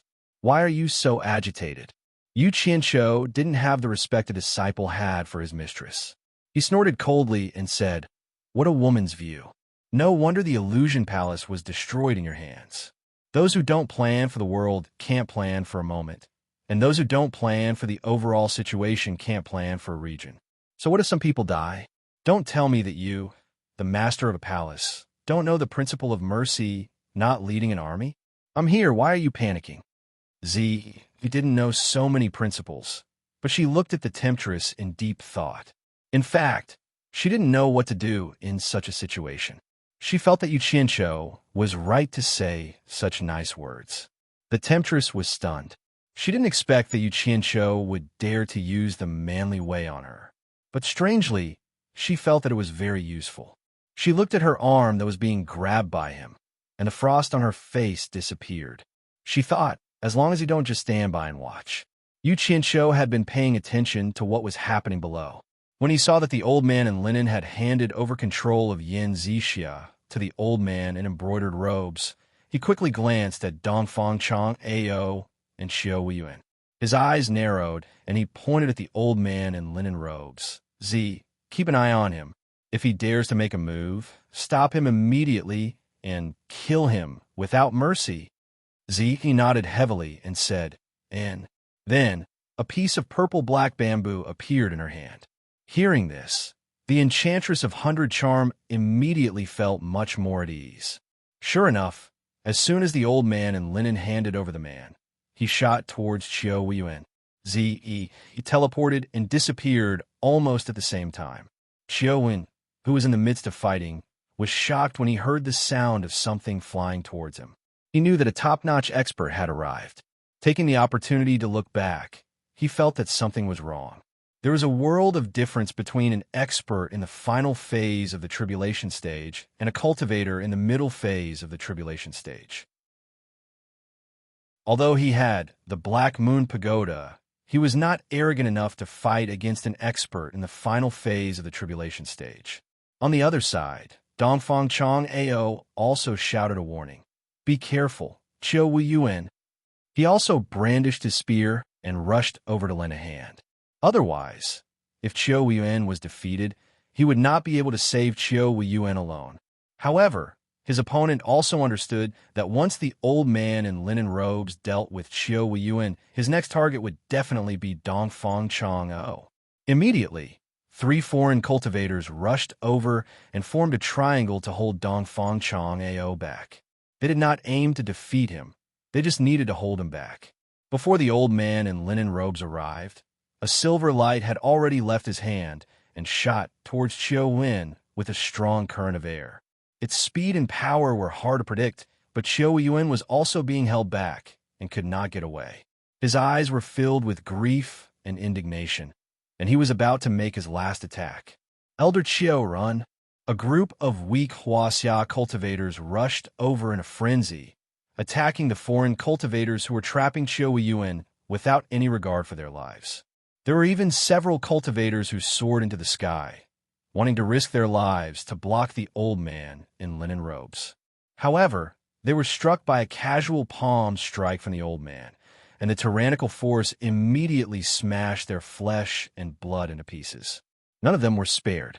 Yin Bugue, who was outside, saw his junior brother's reaction and smacked his lips with difficulty. After all, they had been brothers for many years and could not be thrown away so easily. However, since things had already come to this, there was no turning back. Fight! Suddenly, a beautiful woman's shout was heard.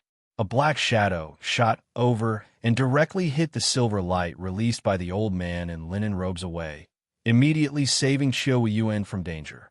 Zi appeared out of thin air and recalled the purplish-black bamboo. She shouted again, fight! The black shadow shot towards the old man in linen robes again. A strong current of air broke through the air, and the old man was shocked. He shook his arms and summoned the silver light. Together, they soared into the sky and barely avoided the black shadow.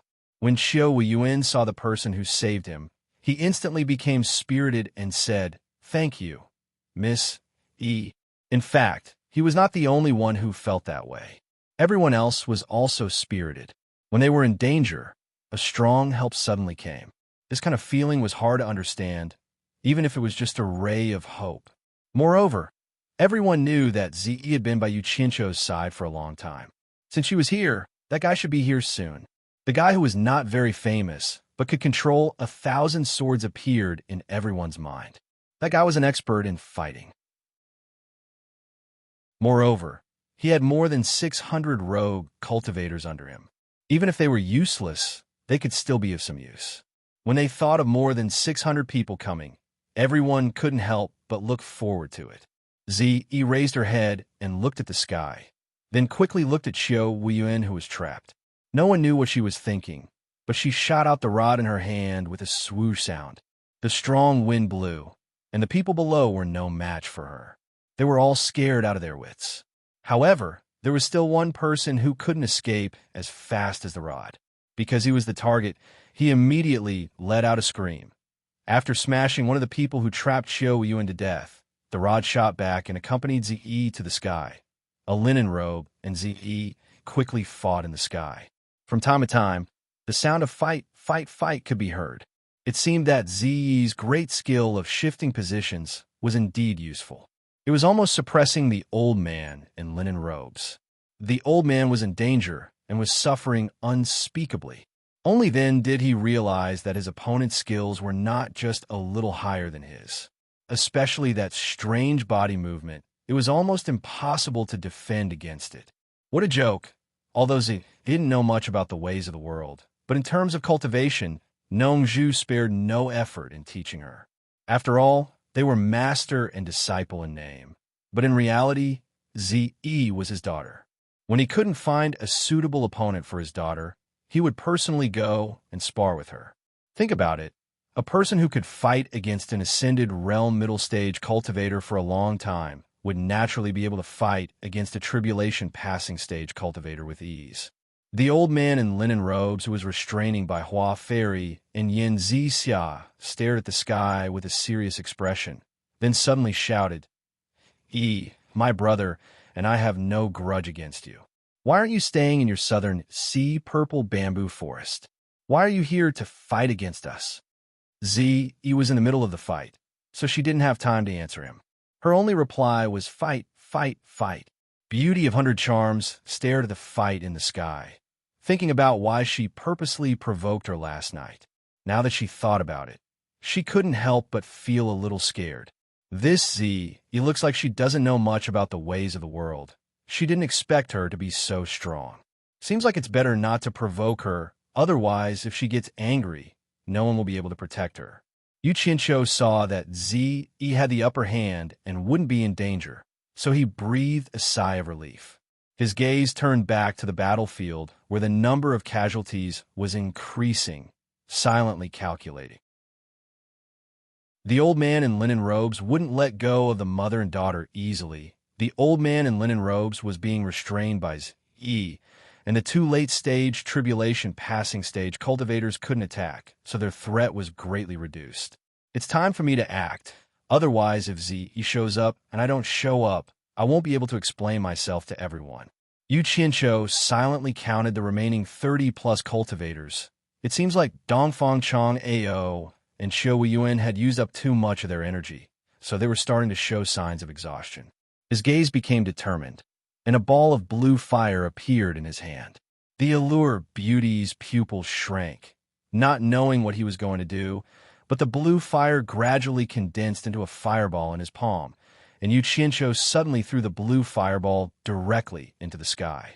A ray of blue light exploded below the battle between Z and the old man in linen robes, and the high temperature made the two of them a little uncomfortable. The sudden abnormal scene made the old man in linen robes raise his head to look, and many people also took the opportunity to look, only to see the words "prepare for battle," "gather," and "surround them" condensed in the blue fire in the sky. These words didn't appear for long, and gradually disappeared in the sky. However, the meaning of these words was thought-provoking. Prepare for battle, gather, and surround them appear at this time. Was there even a need to think? The only thing everyone was worried about was not knowing whether it was a friend or a foe. It's Yu Qianqiu's blue fire. Someone shouted from below, and the Cultivation Alliance immediately shouted, "Help is here. Our help is here." The group of foreign cultivators felt a little guilty, and while fighting, they were distracted from time to time, not knowing what kind of powerful help made their opponents so happy. The old man in linen robes in the sky didn't dare to be distracted to deal with it, but suddenly found that a large number of people in black suddenly appeared from all directions, like a swarm of locusts. He didn't know where they came from, but there were at least 500 or 600 people, and all of them were flying quickly in the sky. Based on this alone, it could be concluded that these people in black all had the cultivation of the tribulation stage. Otherwise, even a nascent soul late-stage cultivator couldn't fly so fast in the sky. 500 or 600 tribulation stage cultivators. There were so many hidden masters in the 100 Flowers Valley. This was bad. When the old man in linen robes realized this, he was shocked and hurriedly sent a voice transmission to the old man in linen robes below. "Senior brother, be careful." The voice transmission stopped abruptly, and the old man in linen robes felt a great pain in his back, thinking that it was over. Looking down, he saw a black shadow flying out from his chest where his heart was. At the moment when he was distracted, his defense was a bit lax, and Z finally found a chance to kill him. The old man in linen robes suddenly looked up to the sky, saw everything, and immediately shouted, "Z bitch, you dare!" Bai Hua Fairy and Yin Zixia were suddenly gripped by the strength of his hand. They felt like their shoulders were about to be crushed, but they couldn't say anything. Fight!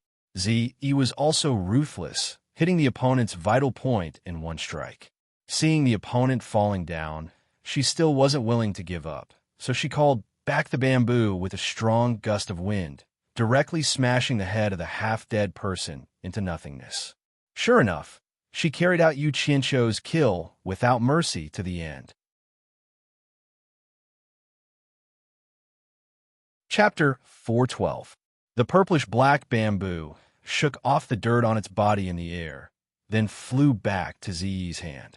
The old man in embroidered robes bellowed, "Slut!"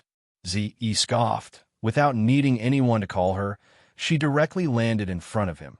Holding the bamboo in her hand, her face cold as she slowly approached, it seems like she hasn't had enough yet. Yu Qianqiu silently felt bad. This little girl is a one-track mind. She only worships old man Bai's ruthlessness, so she doesn't care about the lies of Bai Hua Fairy and her daughter. So he hurriedly told 100 Charms Enchantress, "Send your voice to her. Tell her not to act rashly. Be careful that they don't hurt the mother and daughter." 100 Charms Beauty understood the severity of the situation and quickly sent her voice. Zi glanced over, then stayed in front of the old man without moving. Seeing his junior brother die, the old man originally wanted to leave the mother and daughter behind to take revenge, but seeing Zi coming over, he immediately remembered that he's no match for her. So he held the mother and daughter tightly in his hands and spoke in a low voice. "If you dare act recklessly, I'll make the mother and daughter die in front of you first." He didn't say anything, only stood there and stared at him, giving him a lot of pressure. The black-clothed people landed from all directions, surrounding the entire battlefield. Each of them had a murderous look on their faces, ready to attack as soon as the order is given. The old man and Yanbu Gue looked around, both shocked. These people definitely aren't their people. It's Yu Qianqiu's rogue cultivators. The Cultivation Alliance's side cheered. They confirmed their identities from the rogue cultivator on their chests.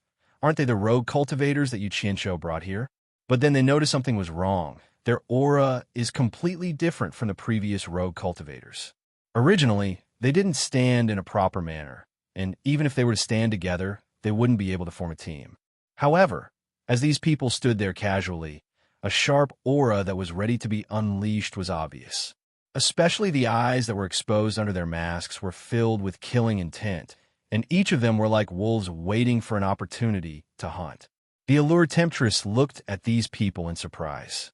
Although she could see the words rogue cultivators on their chests, she thought more about it. The heroes who robbed them were all masked and dressed in black. Could it be them? He subconsciously glanced at Yu Qianqiu, only to see him walking out from behind a few trees with a calm face, with his hands behind his back. Standing on the hillside, his eyes scanned the surrounding black-clothed men, and an arrogant look appeared on his face. All of them were at the early stage of the crossing calamity. There were more than 600 of them. Where did he get all this from? The Enchantress of 100 Charm secretly clicked her tongue and silently followed him out. Suddenly, she heard the sound of wind coming from both sides and immediately became alert. "Don't be nervous, he's one of us." Yu Qianqiu glanced at her and said indifferently. 2 black-clothed men quickly flashed over and stood side by side in front of Yu Qianqiu. They placed their right hands on their chests and bowed silently. The surrounding 600 black-clothed men also turned to face Yu Qianqiu and bowed in the same way. That indescribable aura was very stressful. Yu Qianqiu nodded slightly, and the black-clothed men resumed their battle preparations. The 2 black-clothed men in front of him flashed to the left and right of Yu Qianqiu and waited for orders. The Allure Temptress was slightly stunned and could only stand guard behind Yu Qianqiu. In the eyes of the people at the foot of the hill, Yu Qianqiu and the black-clothed men on his left and right were indifferently observing the battle situation below. Yanbu Gui's expression changed the moment he saw Yu Qianqiu. This guy had ruined his plans time and time again. It was really infuriating. "Yu Qianqiu, why haven't you asked your men to make a move? When are you going to wait?" Qiu Weiyuan shouted from below. It could be seen that his chi was indeed running out after the continuous fierce battle with Dongfang Chang'ao. "Elder Qiu, I'm really sorry we're late. Please lead everyone away from encirclement with Elder Dongfang. Don't worry about the matter of revenge. Leave it to us, the rogue cultivators, so that we won't be affected." Yu Qianqiu shouted loudly. The Allure Temptress behind him rolled her eyes. They were obviously early, but he said they were late. She stretched out her sharp index finger and wanted to poke his waist again. Who knew that the 2 black-clothed men beside him would suddenly turn their heads and stare coldly at her? Although the Allure Temptress's cultivation was higher than the 2 of them, she still felt a little creeped out by their sharp gaze. She embarrassedly withdrew her hand. Dongfang Chong, Ao, and Xiao Weiyuan exchanged glances from afar. Then they shouted at the crowd together, "Everyone retreat from the rogue cultivators' encirclement, quickly!" As they spoke, they struggled to break away from the entanglement of the few people. As they retreated, they did their best to provide cover for everyone. However, the foreign cultivators also understood that if they were to retreat, the opposing black-clothed men would most likely kill them. So they all stuck close to them and pestered them. Yu Qianqiu frowned and shouted softly, "Command, support." "Yes." The two black-clothed men replied in unison and quickly made an order with their hand signals. The surrounding black-clothed men immediately formed into a well-trained three-man battle formation. They quickly shrunk the encirclement and closed in on the people who were fighting. The allured temptress was shocked. Just a few simple hand signals were able to command so many tribulation passing stage cultivators as if they were one person. It was simply unbelievable. Yin Bugui and the old man in embroidered robes turned pale with fright. They felt a serious threat. Ziyi was somewhat dumbfounded as she looked at her surroundings. Those black-clothed people were cold and intimidating.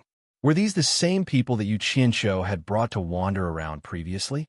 The black-clothed men directly passed by the Hundred Flowers Palace, ignoring Ziyi and the old man in embroidered robes. They only surrounded the people outside the Hundred Flowers Palace. The encirclement shrank like a sieve, gradually filtering out the disciples of the various sects of the Cultivation Alliance and forcing the foreign cultivators back. There were also some people who wanted to take advantage of the entanglement to escape. However, as soon as they stepped forward, the groups of three in front of them immediately separated one person from each other. The encirclement formation was not chaotic at all. However, several people attacked at the same time. When the foreign cultivator released his flying sword, he didn't even have the chance to take it back. He was cut into several pieces on the spot and instantly killed. Occasionally, there were a few who wanted to fly into the sky and escape, but they all met the same fate. The power displayed by the combined attack immediately shocked everyone present. The people that Yin Bugui brought with him no longer dared to test their sharpness and were all forced to retreat. All of the surviving Cultivation Alliance cultivators were finally able to safely retreat. In front of the Hundred Flowers Palace, within a radius of 100 meters, more than 30 foreign cultivators were surrounded in panic, not knowing what would happen next. As soon as Dongfang Chong, Ao, and Xiao Weiyuan came out, they immediately flew to Yu Qianqiu's side. When they saw the two black-clothed men beside him, they sized them up curiously. Xiao Weiyuan said in surprise, "Yu Qianqiu, are they those rogue cultivators?" Yu Qianqiu looked at the two people who were covered in blood and said with a smile, "If it's not them, where'd I come from?" As he said this, he pointed at Yin Bugui and ordered his men, "Capture this person alive. I want to exchange him for hostages. Leave no one alive. Kill." The two of them quickly gave the order, and the encirclement formation changed again, becoming a small team of 10 people. Half of them quickly rushed into the encirclement, and the other half quickly closed the encirclement again. A strangulation battle with an absolute advantage was displayed in front of the surviving members of the Cultivation Alliance, and it really shocked everyone. The opponent almost only had one chance to attack. Once the magic weapons or magic treasures in their hand were used, they would never be able to return, and they themselves would become a lamb waiting to be slaughtered. Facing more than 300 cultivators at the Crossing Calamity stage, more than 30 cultivators at the Crossing Calamity stage were quickly separated. Facing a group attack alone, and the opponent's cooperation was seamless, one could imagine the outcome. It was a battle without any suspense. The black-clothed and masked rogue cultivators killed all the opponents in a moment, at the cost of no casualties. Yin Bugui looked around in horror. He was really the only one left. He never dreamed that there were so many Crossing Calamity stage experts hiding in the Hundred Flowers Valley. Fortunately, the opponent obviously didn't want to kill him. The brocade-clothed old man looked down with a pale face. Although he wasn't surrounded, The purple clothes in front of him made it difficult for him to escape. Now the mother and daughter in his hands were his last life-saving talismans, and he could only hold on to them tightly. Yu Qianqiu shouted at him, "Old man in flowery clothes, listen up, I don't want to waste time with you. Let them go immediately, and I will let you and Yin Bugue go. Words are no proof. How can I believe you?" The brocade-clothed old man shouted immediately.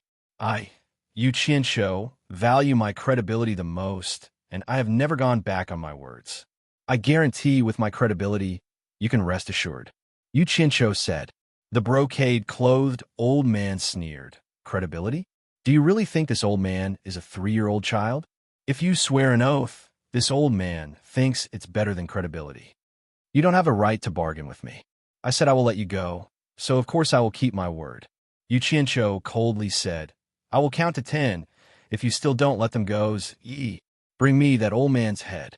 Then he stared at Yin Bugue and said in a low voice, and don't let him live. No. Dongfang Chong, Ao, and Xiu Yuan both shouted. Dongfang Chong, Ao, shook his head. Yu Qianqiu, we can negotiate. Baihua Fairy had already closed her eyes, while Yin Xia tearfully stared at Yu Qianqiu, but he ignored her. I have never gone back on my words. If you have the guts, then save the mother and daughter right now. Yu Qianqiu coldly said to Dongfang Chong Ao, then turned around and began to count. 1, 2, 3. And his speed wasn't slow either. He slowly stepped forward. The brocade-clothed old man's face changed. He didn't think that she wouldn't even consider and forced him to make a decision, and in such a hurry. When he counted to 8, he finally shouted, Wait. If you have something to say, then say it. I don't have the patience. Yu Qianqiu coldly snorted and continued to count 9. I agree. The brocade-clothed old man shouted. I hope you can keep your promise.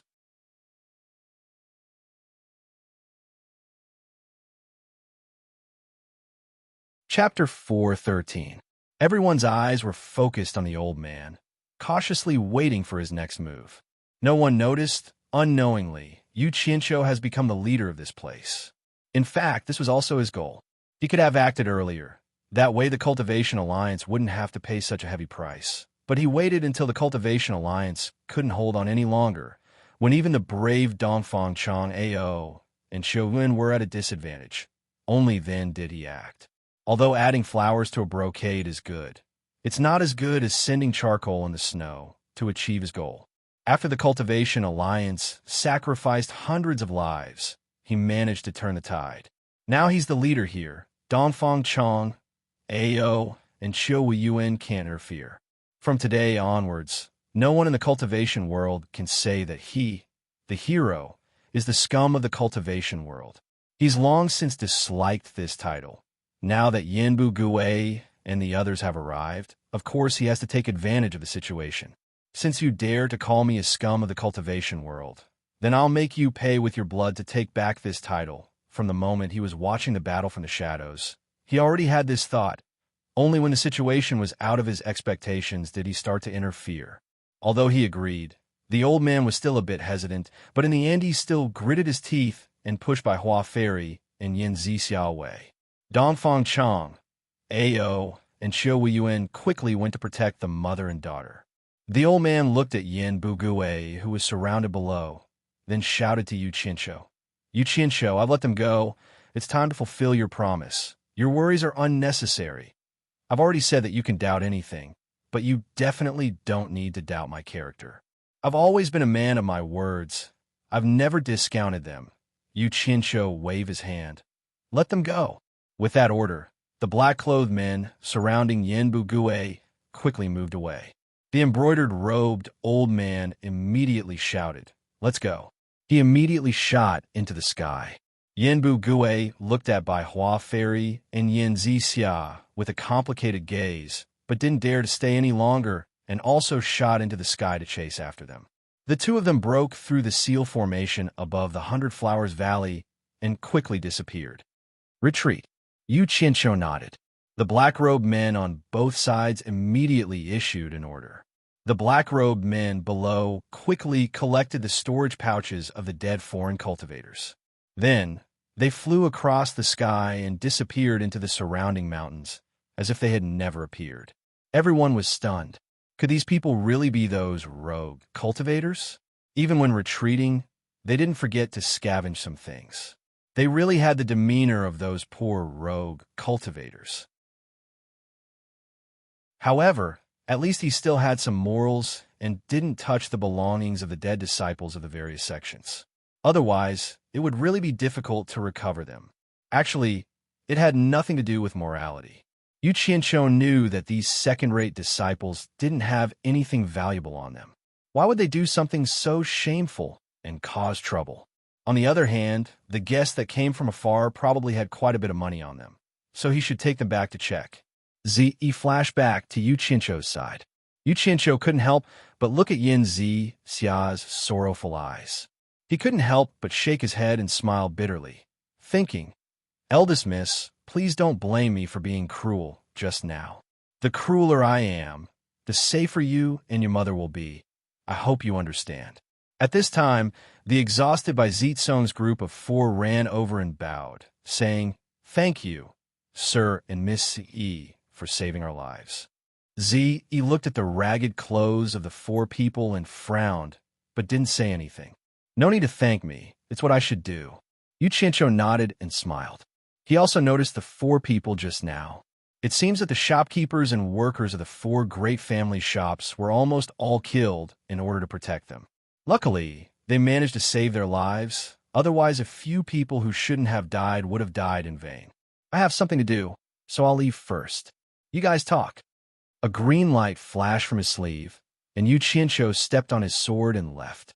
The temptress didn't even know the 4 people, so what was there to talk about? Of course, she followed them. Zi glanced at the 4 people. What was there to talk about? She only felt disgusted, so she sprung away.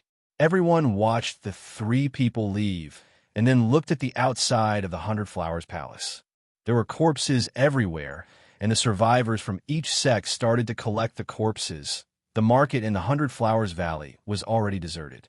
When the 3 of them returned to the 100 Flowers house, there was actually no one there. They probably all went to help just now.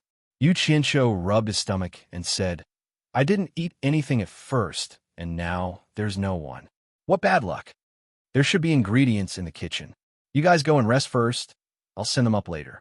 The temptress smiled and slowly walked to the back. She really did look like a servant. Yu Qianqiu didn't stand on ceremony and directly went upstairs. After entering the room, he sat in front of the round table in the center and poured himself a cup of tea. As he drank, he looked at Zi and asked, "If you have anything you want to ask, just ask. Don't stifle yourself." This girl's doubts were all written on her face, and she didn't know how to hide it. Zi clasped her hands together and fidgeted for a while. Suddenly, she looked at the door guiltily and turned back to ask, "Do you want me to massage your shoulders?" "What?" Yu Qianqiu was stunned and thought he heard wrong. "Do you want me to massage your shoulders?" Zi repeated. Yu Qianqiu's expression twitched. He didn't know what was wrong with this woman. She actually wanted to do such a thing. Even if she gave face to her father, he wouldn't dare to let her do it. So he shook his head and said, "No need, no need. If you have something to say, just say it." Zi frowned slightly. It seemed that she was a little unhappy that he didn't let her massage him. She bit her lips and sat in front of Yu Qianqiu. She asked, "Those loose cultivators are not loose cultivators at all. Where did you find them? Why don't I know?" Yu Qianqiu replied without hesitation, "Of course, I hired them with money. If you don't pay, who would help you for free?" Ziyi's expression became serious and said, "The joint attack of these people is very powerful. If I was surrounded by them, I wouldn't be able to last long if I didn't escape. You must have spent a lot of money to hire so many people at once, right?" The sound of people coming upstairs came from outside. Yu Qianqiu didn't deny it and just replied with an "in." After a while, the temptress came in with a pile of food, and the table was almost full. The people from various sects were busy cleaning up the mess outside, but the 3 of them were eating and drinking comfortably in the room. The temptress took the opportunity to pour wine for Yu Qianqiu and asked, "Just now, that old man in embroidered robes had the lives of Guan Muxue and her daughter in his hands." You let him go, and that's still acceptable. But you clearly had the chance to kill Yin Bugui. Why did you use him to exchange for the lives of the mother and daughter? You let him escape for nothing. Yu Qianqiu scratched his nose and thought to himself, the Yin father and son are targeting the Cultivation Alliance, not me. My interference has already made them very unhappy. If I really kill Yin Bugui, then just wait and see. Yin Juexing will definitely lead a group of people to fight me. The entire Chinese cultivation world needs to form the Cultivation Alliance to be able to fight them. I have nothing better to do. If I want to become enemies with these powerful people who kill my father, I'd be more likely to have a problem with my brain. You guys continue to fight. I'll just cheer you on from the side. Don't think that I'll get too involved. Yu Qianqiu drank a mouthful of wine and ate a mouthful of food, then casually explained, some time ago, in order to split the money, the previous palace master of the 10,000 demons, Senior Yin Wuchun, had given me face. How could I have the cheek to kill his only son? Just take it as returning the old man's favor. The temptress nodded slightly. She had also heard about the matter of splitting the money, but she was more or less confused.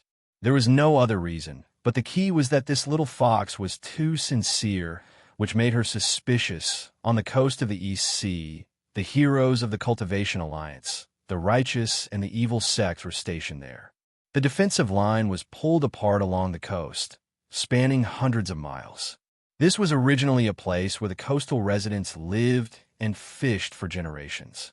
However, in order to not implicate these ordinary people, the Fuxian Island used its control over the secular imperial power to force the local residents to move away. Although it was done with good intentions, the relocation was not a small number. Therefore, hundreds of thousands of people were forced to leave their homes.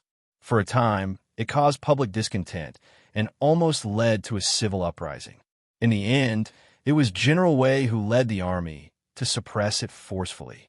They barely managed to move away, but the resettlement of hundreds of thousands of people became a problem. However, corrupt officials were running rampant in the imperial court, and the money allocated by the upper echelons was embezzled layer by layer. How much of it could fall into the hands of the people? If the livelihood of hundreds of thousands of people became a problem, it was only a matter of time before something big happened. This was not something the cultivation world would care about, and no one would care about. They had already fought with the foreign cultivators a few times, and both sides had suffered some losses. Currently, both sides were actively adjusting, preparing to compete with each other again. However, at this time, the Cultivation Alliance suddenly received news that Yinbu Gui had secretly brought dozens of Tribulation Passing Stage experts to attack the headquarters of the Cultivation Alliance, the Hundred Flowers Valley.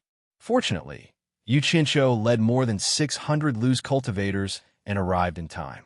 Almost all of Yin Bugui's group were killed.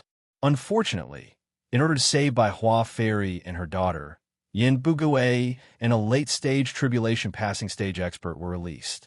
When the various sects heard this news, they couldn't believe it. Just the loose cultivators under Yu Qianqiu could kill dozens of Tribulation Passing Stage experts. So they all sent messages to their own people to ask for more details. The result was that the more than 600 loose cultivators led by Yu Qianqiu were not ordinary loose cultivators. They were all Tribulation Passing Stage experts. The various sects were shocked when they heard this. More than 600 Tribulation Passing Stage experts? After confirming it several times, they finally believed it was true. The various sects gathered again to discuss this matter. It was a crucial moment in the war. How could they not use so many experts in the rear?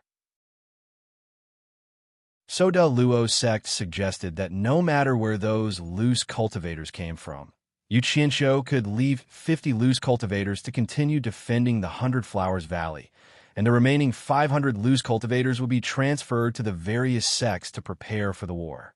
This proposal was unanimously supported by the various sections. Everyone knew very well why they did this.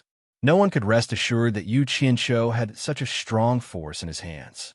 Especially sects like the Luo sect who had a grudge against him. It was better to split them up as soon as possible. Of course, jealousy was also a practical reason. All the sects wanted to take a bite out of it. The news of the transfer was immediately sent back. When Dongfang Chong, Ao, and Xiao Yuan received the news, they looked at each other. Anyone with a brain would know what it meant, not to mention someone like Yu Qianqiu who didn't want to be at a disadvantage.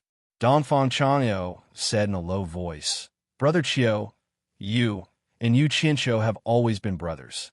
I think it's better for you to make the decision." Chapter 414. There's no need for me to explain what this means. Qiu Wen tossed the Jade archive in his hand onto the tea table and chuckled. Didn't you see how obedient those people are towards Yu Qianqiu? Do you think Yu Qianqiu will obediently hand over such a useful subordinate? Sigh, whether he's willing or not, one of us has to go talk to him. Otherwise, we won't be able to answer to the various sections. Dongfang Chang'o said helplessly.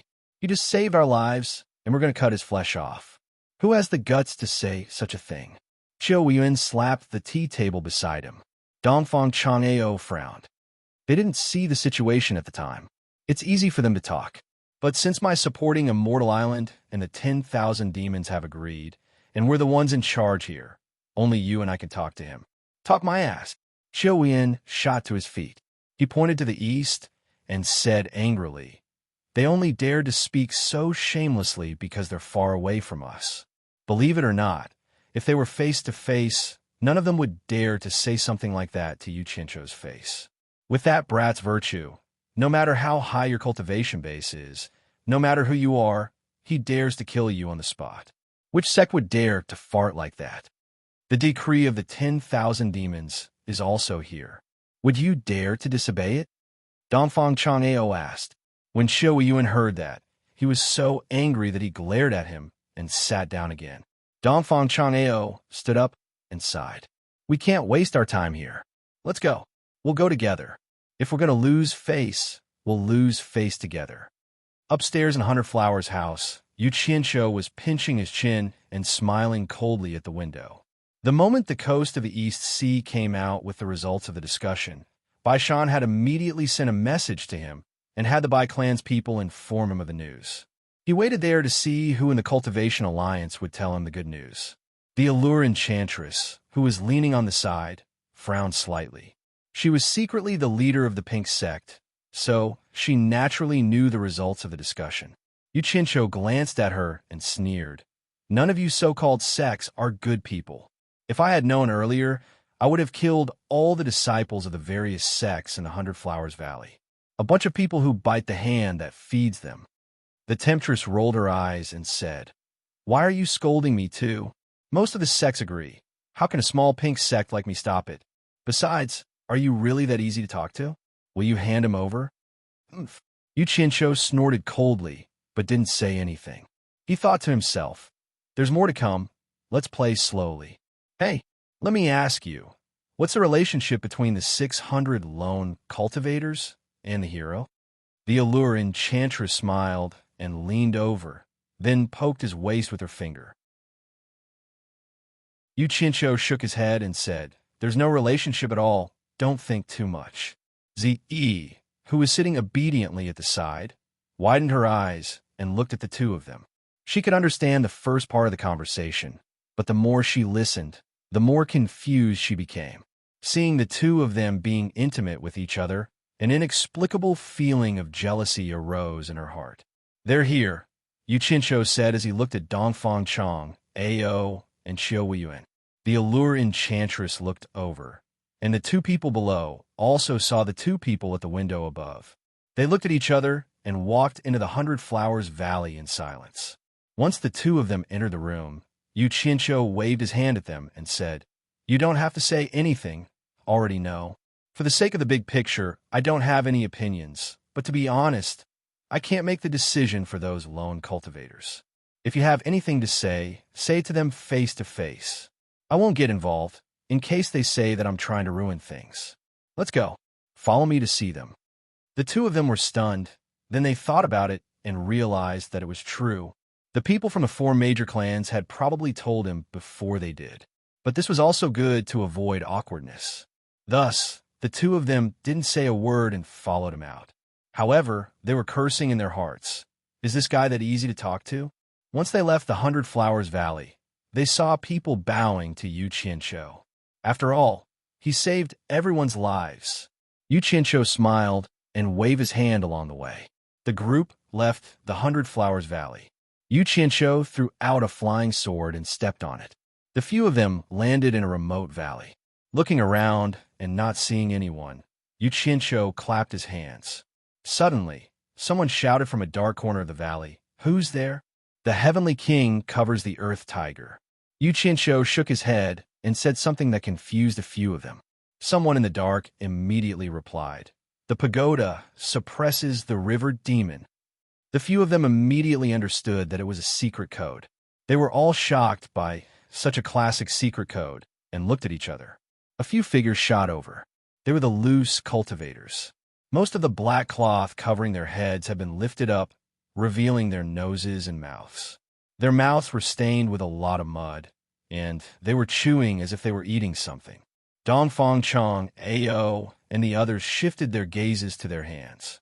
Some of them were holding wild sweet potatoes, while others were holding wild mountain spirits. Most of them had been bitten off.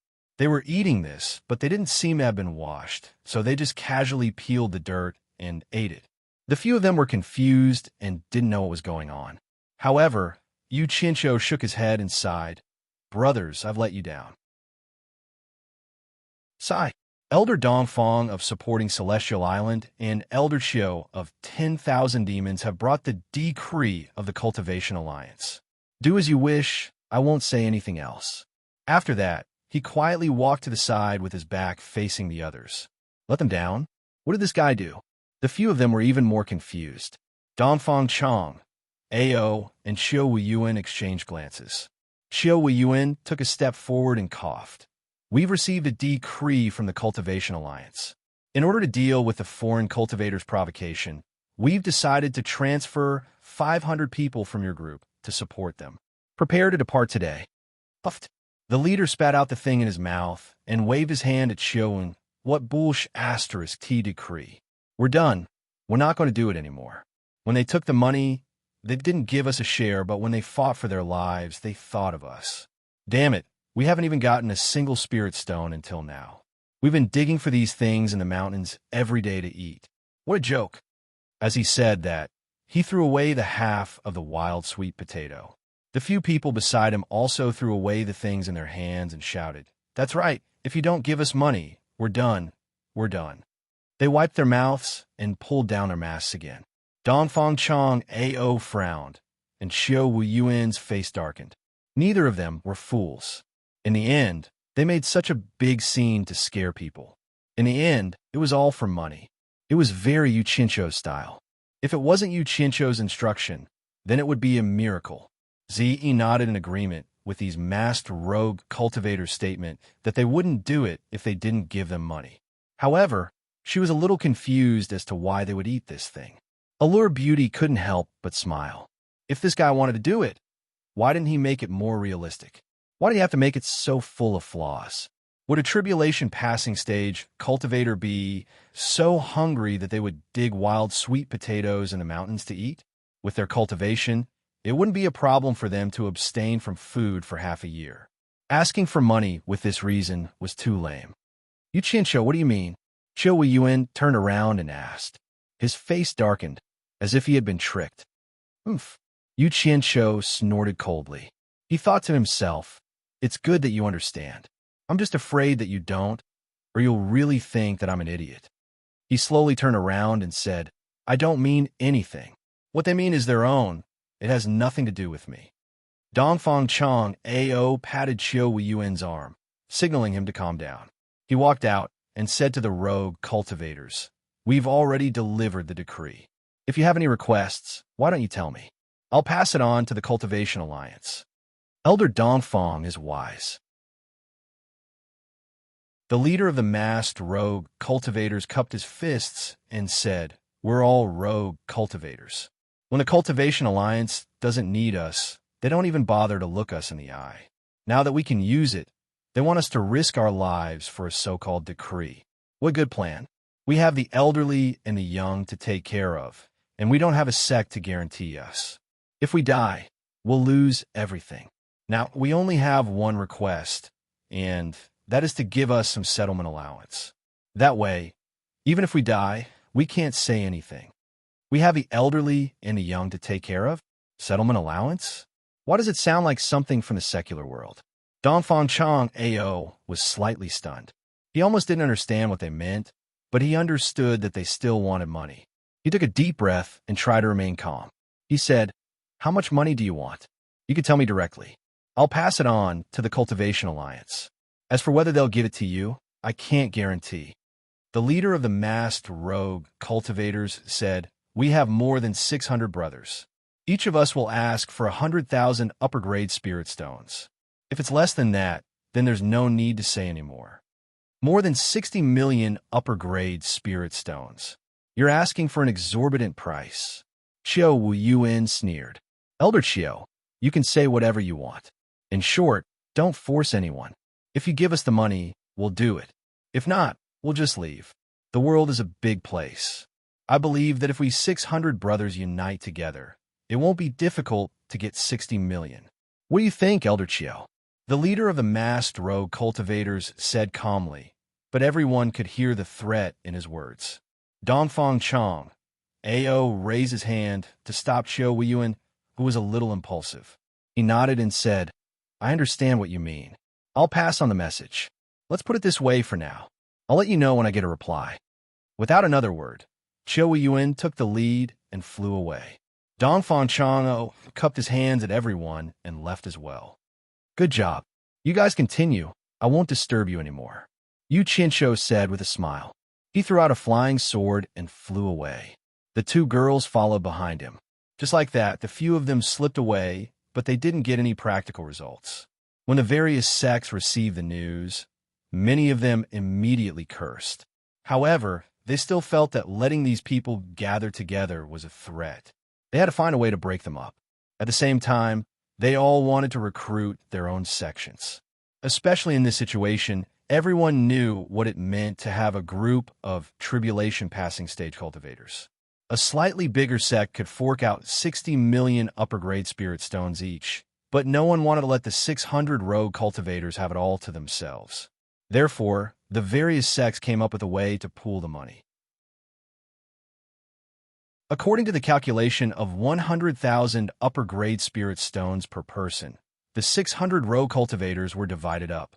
When Dongfang Chang AO and Qiu Yuan received the news, they went to look for the rogue cultivators again, who knew that these guys wouldn't act until they saw the rabbit.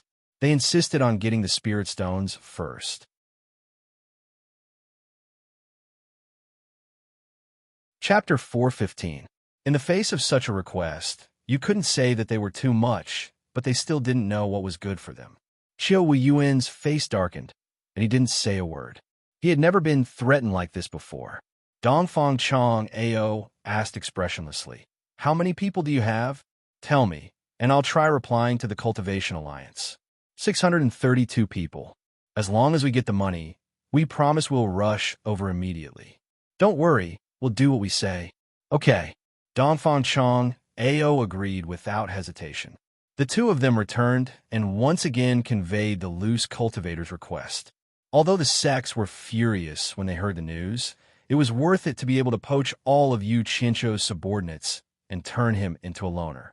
Therefore, they ordered the people in 100 Flowers Valley to raise the money and get it to Dongfang Chang AO and Qiu Yuan. The sects didn't believe that these people would run away with the money and harm the interests of the sections. Although 600 people in the early stage of tribulation passing were powerful, they couldn't withstand the anger of the entire Chinese cultivation world. In the headquarters of the Cultivation Alliance, Qiu Yuan held the storage bag in his hand and snorted, "Now that the spirit stones are ready, let's see what else they can do, unless they want to go against the entire Cultivation Alliance." Dongfang Chang AO frowned slightly. Yu Qinsho had been too calm for the past 2 days, as if this had nothing to do with him at all. Could he really hand over these people so easily? "Did you notice something wrong with Yu Qinsho?" Dongfang Chang AO asked. "Yes. This kid never does things that are disadvantageous to him. I'm a little uncertain now," Qiu Wen said suspiciously. There must be something strange when something is out of the ordinary. Dongfang Chong Ao pondered for a while, then shook his head and said, "Forget it. The Cultivation Alliance is in the wrong in this matter. We just need to do our duty as a messenger. Sigh, let's go again." The two of them walked out of the headquarters of the Cultivation Alliance and saw that the shops of the various sects were hung with white soul-summoning banners. Many people were wearing sackcloth. Tonight, there would be a memorial ceremony. Naturally, it was to mourn the dead disciples of the various sections. Upon seeing this, both of their hearts sank. Many disciples from supporting Immortals Island and 10,000 demons had also died. When they passed by the 100 Flowers house, Yu Qianqiu was holding a cup of tea and chatting with the 100 Charms enchantress. When he saw the two of them passing by, he waved his hand in a friendly manner, and the two of them nodded slightly in response. After watching the two of them leave the 100 Flowers Valley, the Allure Temptress turned around and smiled. "Little fox, what are you up to this time? Can you tell me a little?" The market in the 100 Flowers Valley that was originally bright all night was closed. The center of the square that had been cleared out was piled with firewood, burning it to the sky. People from various sects gathered in circles and sat cross-legged. Many of them held a piece of wooden board in their hands and wrote the names of their dead disciples on it. Then, people from various sects threw these wooden boards into the raging fire. This was a unique ceremony in the Chinese cultivation world. There were no complicated ceremonies, and no one spoke. It was very quiet. The only thing that could be heard was the sound of the burning fire and the crackling of the wood. As the wooden boards with names written on them were thrown into the fire, the dead disciples were completely cut off from this world. Tonight, the people from the various sects would silently sit here for the entire night, mourning the deaths of their fellow sect members. The Allure Beauty came upstairs with wine and food. She looked around the room and found that Yu Qianqiu was no longer in the room. Only Ziyi was leaning on the window, looking at the square where the ceremony was held. Looking at her, she seemed to be curious about this kind of ceremony. "Miss Ziyi, where did Yu Qianqiu go?" The Allure Beauty walked over and asked. Ziyi raised her hand and pointed to the opposite roof, saying, "There." The Allure Beauty looked out of the window and looked in the direction of her finger. She saw Yu Qianqiu standing on the opposite roof with his hands behind his back. He was in a daze under the bright moon. No one knew what he was thinking about. "Let's go up too." The Allure Beauty looked at the dishes in her hands and said. Ziyi nodded and took the lead to go up the opposite roof. The Allure Beauty held the things in her hands and floated up. When the two of them came, Yu Qianqiu looked back slightly and was a little indifferent. He turned his head and looked at the raging fire in the square. The two of them didn't disturb him. The Allure Beauty gave Ziyi a look and passed the tray in her hands to her. Then, she turned around and flashed back in the opposite house. The two of them had been together for a few days and were gradually able to accommodate each other. After a while, the Allure Beauty came back with a short table on the couch. She bent down and set it up on the roof. Then, she made a gesture to Ziyi. Ziyi's eyes lit up and understood the Allure Beauty's meaning. The two of them quickly took out the dishes and placed them on the short table. The Allure Beauty poured a cup of wine and walked to Yu Qianqiu's side. She smiled and said, "Why are you so focused? What are you thinking?" Ziyi looked at the two of them and looked at the big moon above her head. She picked up her chopsticks and ate happily. It seemed like it was the first time she ate under the moon. Yu Qianqiu shook his head slightly and said, "Think about how many people will remember them after they die. If I, Yu Qianqiu, become like them one day, how many people will remember me? Yu Qianqiu?" As soon as he said that, a few old turtles flew past under the bright moon, leaving behind a few ear-piercing screeches. In the present age, the old turtle was regarded as an inauspicious symbol. Coincidentally, it appeared when Yu Qianqiu said those words. The Allure Enchantress raised her head and took a look. Her expression changed slightly as she pouted. "What nonsense are you talking about?" Yu Qianqiu smiled faintly and took the cup from her hand. As soon as he put it to his lips, he suddenly paused. The Allure Beauty followed his gaze and saw that Bai Hua Fairy had personally led Bai Hua Palace's disciples to the square, blocking the gap formed by the sect's encirclement. I heard that the 600 or so loose cultivators have really accepted the Cultivation Alliance's decree and will be heading to the Eastern Sea tomorrow. If Yanbu Gue brings people to forcefully welcome Guan Muxue and her daughter, who can stop them with just the people here? The Allure Beauty looked away and said worriedly, "Don't worry, they've suffered a great loss this time, so they won't come back for a while. Even if Yanbu Gue wants to come, those foreign cultivators won't risk the lives of their disciples for his own selfish reasons. After all, it's enough to scare them for a while." Under such a situation, Yanbu Gue would not dare to act rashly. Yu Qianshou smiled confidently as he drained the wine in his cup in one gulp. It was as if he was passing judgment on the world. The Allure Beauty looked at him and was a bit surprised. A complicated look flashed through her eyes. She took the cup from his hand and said, "You've really calculated everything, but I don't believe that you'll really give those people to the Cultivation Alliance for nothing." Yu Qianshou smiled noncommittally. This woman always talked about this topic after a few sentences. He changed the topic and said, "Palace Lord Yi, after the defeat of the Magical Illusion Palace, did you also hold such a memorial ceremony for the disciples who died in the battle?" Hearing this, the complexion of the Allure Beauty changed. She could no longer smile. With a somewhat absent-minded expression, she cast her gaze towards the raging flames on the square. She softly sighed, bowed, and placed the wine cup in her hand on the short table. Sitting cross-legged on the roof, she took out a zither from her storage bag and began to play it. The melancholy in the music was hard to suppress. The sudden sound of the zither attracted the attention of everyone in the square. Seeing that it was the three of them, they silently looked away and continued to meditate. On the other hand, Bai Hua Fairy and her daughter's gazes lingered on Yu Qianshou for a bit. Purple Dress bit her chopsticks, looked at the Allure Beauty for a bit, then continued to eat her food. After getting rid of the Allure Beauty's question, Yu Qianshou looked at the white banners in the square, thinking about the 600 subordinates who would set off tomorrow. He didn't know what would happen to them, so he couldn't help but feel a bit down. Thinking about the Utopia Alliance's army of almost 10,000 ready to go, his fighting spirit rose again. Listening to the Allure Beauty's melancholy music, he suddenly felt a sense of pride to compete against fate. He turned around and picked up the wine pot and cup, poured himself a cup, then another. After thinking for a bit, he gave the cup to the moon and shook his head. Circulating his true essence, he suppressed the zither music and slowly recited, singing to wine, "How long is life? Like the morning dew, the days past are bitter. Generous, unforgettable. Only Du Kong can solve my worries. Indigo collar, my heart is long. But for my lord, I have pondered until now."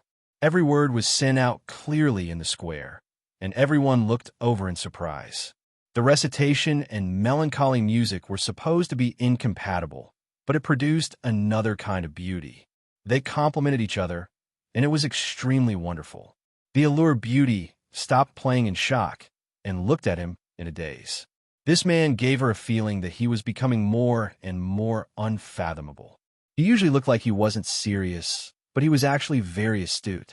It was already surprising that he could play the zither and compose music, but in the blink of an eye, he could come up with such wonderful lyrics.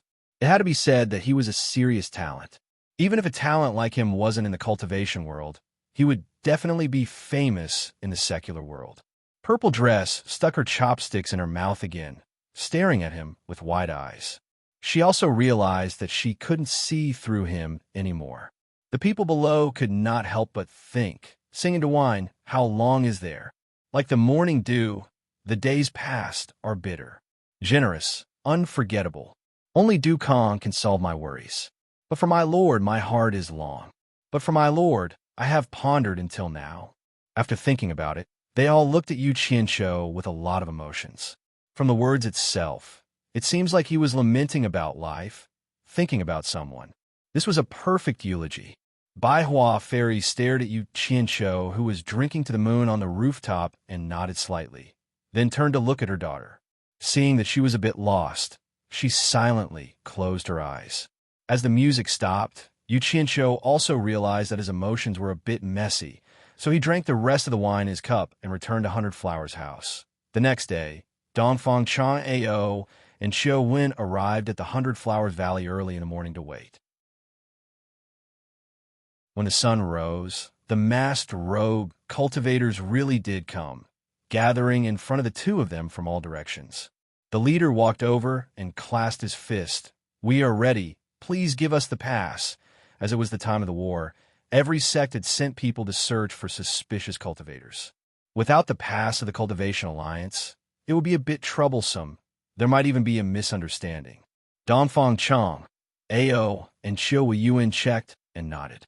Sure enough, they were all tribulation-passing realm, early-stage cultivators. No one messed around. But then the two of them frowned. Qiu Yuan shouted, "You took 63. 2 million high-grade spirit stones. There should be 632 people. Why are you still missing 2? Elder Qiu, no need to rush. We are true to our words. The other 2 should be here soon. Just wait for a bit," the leader said.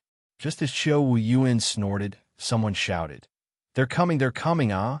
I almost overslept." The voice was so familiar. Dongfang Chang, Ao, and Qiu Yuan's expression changed at the same time. Yu Qianqiu smiled and clasped his fist at the two of them, then turned to the group of rogue cultivators. "Are you ready? I just borrowed 10 large flying mystic instruments from the shops of the 4 major families. It should be enough to send us there." Dongfang Chang Ao frowned. Qiu Yin said in a deep voice, "Yu Qianqiu, why are you here again?" "Huh." Yu Qianqiu turned around and said, "Zi and I are both rogue cultivators, and we each received 100,000 high-grade spirit stones yesterday. Naturally, we have to go to the coast of East Sea to participate in the war according to the agreement between you and the rogue cultivators." Beauty of 100 Charms was surprised. "Yu Qianqiu, you and Zi are going to the coast of East Sea too? What about me?" Yu Qianqiu snickered. "You're not a rogue cultivator, and you didn't get any money. Of course you have to stay here." He didn't tell her, although he was afraid that the secret would be leaked, and he also wanted to find a reason to dump her. With her around, there were many things that he couldn't do freely. In fact, he also didn't tell Zi, but she definitely wouldn't doubt his decision. "You want to dump me and leave me here alone?" The 100 Charm Enchantress shouted in a delicate voice. Dongfang Chang Ao frowned. "Yu Qianqiu, the Cultivation Alliance didn't send you a decree. Why are you going there?" "That's not right. The Cultivation Alliance allocated 63,200,000 high-grade spirit stones, including me and Zi. There were 632 rogue cultivators outside the 100-Flower Palace." Yu Qianqiu waved his hand and pointed at the masked rogue cultivators. "Although they didn't ask for my name, they didn't ask for theirs either. But they already gave me the money. Isn't it asking me to go too? Do they want me and Zi to wear mask clothes too? That's fine. Luckily, I have a few more here." As he spoke, he really took out 2 mask clothes with the word rogue cultivator embroidered on them from his storage bag, threw one to Zi, and put it on in front of everyone. Zi looked at him with the clothes and put on the mask clothes too. After the two of them put on, they immediately stood among the rogue cultivators. The leader of the masked rogue cultivators stretched out his hand and said, 632 rogue cultivators are here. Elders, please give us the pass so we can report to the Cultivation Alliance as soon as possible." Dongfang Chang, Ao, and Qiu Yuan looked at each other. So Yu Qianqiu was waiting for them here. Just think about it. All the sects treated Yu Qianqiu as the representative of the rogue cultivators, but they didn't expect him to be a rogue cultivator too. In fact, let alone the sects, the two of them also neglected this point. This was bad. No one told these rogue cultivators that once they arrived at the coast of East Sea, they would be separated into different sections. They were going to be divided according to the method of distributing tasks after they arrived. If Yu Qianqiu brought them there, who among the sects would be able to poach them from his hands? This guy could beat or scold them at any time. Not to mention, he brought so many loyal subordinates with him. He was even less afraid of anyone. It's over. all the sects were cheated of more than 60 million by him for nothing. "You Chincho, what are you trying to do?" Chiu Yun shouted with a livid face. "What am I trying to do?" Yu Chincho sneered, took off his mask, and said coldly, "Of course I'm following the decree of the Cultivation Alliance, going to the coast of East Sea to participate in the battle." "Why? Did I say something wrong?" Chiu Yun was so angry that he couldn't speak. If he really sent this guy over, the various sects would not be able to poach him and lose a large sum of money. It would be strange if they didn't settle the score with him and Dongfang Chong AO later.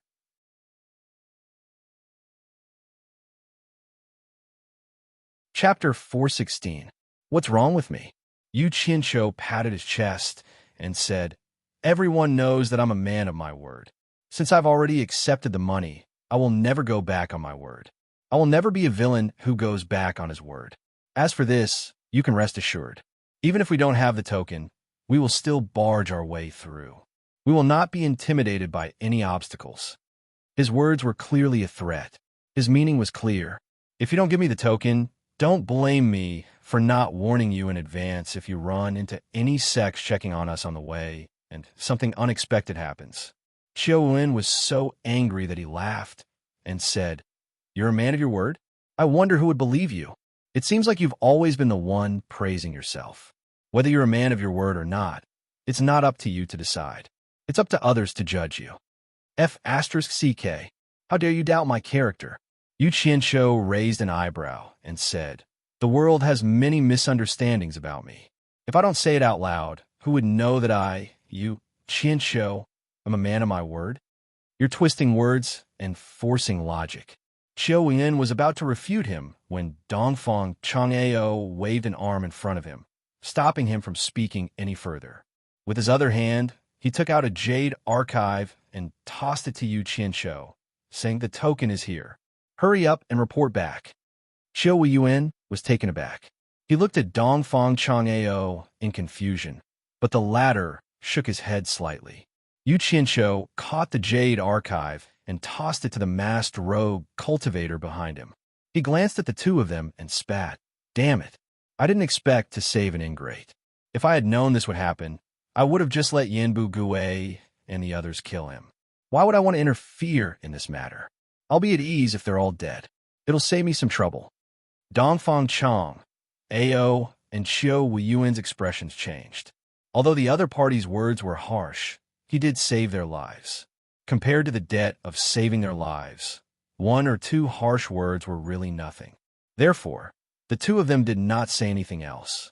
Seeing that there was no response from the other party and that he had obtained the pass, Yu Qianshou could not be bothered to argue anymore. He took out a bunch of flying artifacts from his storage bag and distributed them to the masked loose cultivator. He kept 6 of them and kept the rest back. He said that he borrowed 10 of the best flying artifacts from the shops of the 4 great clans, but in fact he spent a lot of money to make these 10 flying artifacts. Of course, when he said that he had spent a lot of money, he had used a lot of rare materials of his own, not a lot of spirit stones. Naturally, the cost of making it was completely free. The 4 great clans were too embarrassed to accept his money. However, they did obtain a lot of good materials during the making process. Long before the saber-drawing assembly, he had a secret discussion with the head of the Jing clan, who specialized in making flying artifacts. Jing Feihong had agreed to help him make 10 flying artifacts that could carry 10,000 people at the same time, using the most secretive techniques from the Jing clan. Each artifact had to be able to carry at least 1,000 people. Even so, Yu Qianshou's requirements were extremely strict.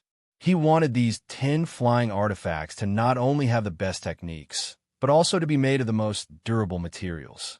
Especially the outer shell, it had to be able to withstand an attack from an expert in the final stage of the tribulation passing stage. At the very least, it had to be able to withstand an attack from an expert in the final stage of the tribulation passing stage.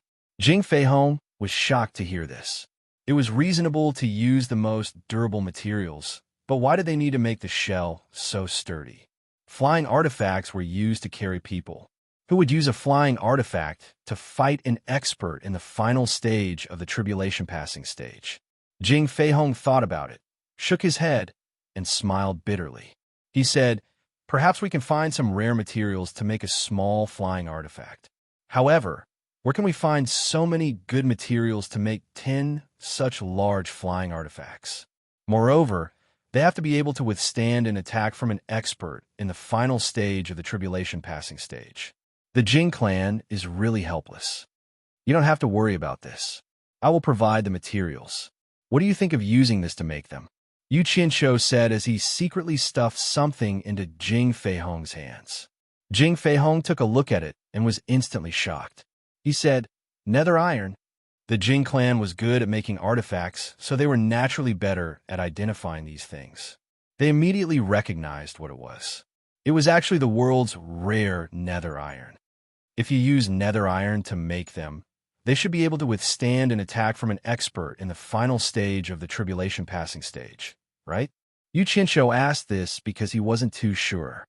He had never fought with an expert in the final stage of the tribulation passing stage because he knew that the final stage and the middle stage of the tribulation passing stage were two completely different concepts. He had never dared to try fighting someone like that. Being beaten up was a small matter. At worst, he could just get back up after falling down. The important thing was that Big Boss Yu couldn't afford to lose face like that. Absolutely no problem, unless the other party has some powerful artifact. Jing Feihong held the item in his hands and nodded as he looked at it. Then, he asked suspiciously, "Even if we use nether iron to make them, the materials needed to make 10 ships are not something that can be easily obtained. Mister, how can you find so much nether iron?" "You don't have to worry about this. Just tell me how much you need." Yu Qianqiu patted his chest confidently. "This," Jing Feihong thought for a while and said, "the amount of nether iron needed to make 10 ships, based on the storage bags in 3 rooms, would be at least 8 bags. That much." Yu Qianqiu was shocked. Jing Feihong nodded and said, "If we use all of them with nether iron and add on the other things that we need, 8 bags would barely be enough.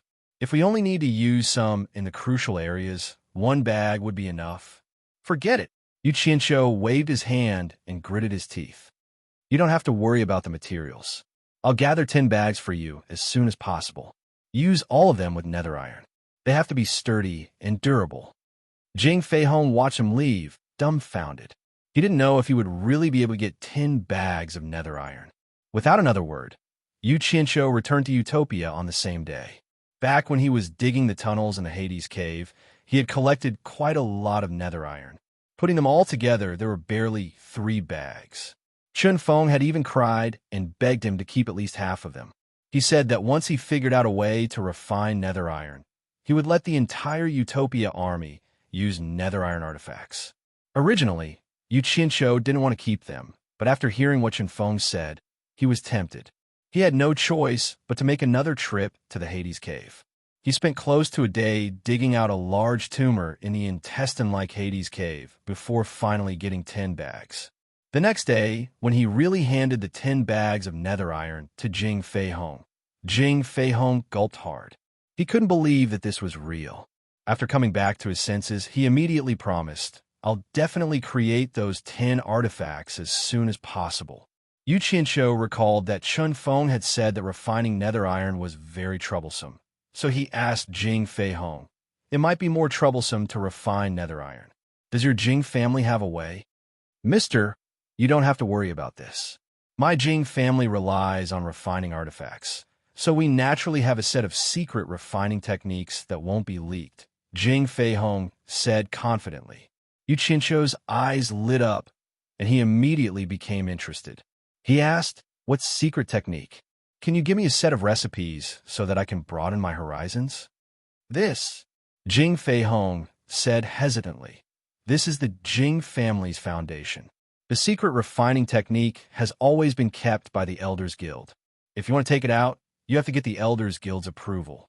I'm afraid it'll be difficult to take it out in a short period of time." "Haha, don't worry, I'm just asking casually," Yu Qianqiu said with a smile. In his heart, however, he was thinking that he would get it sooner or later, so he couldn't push them too hard.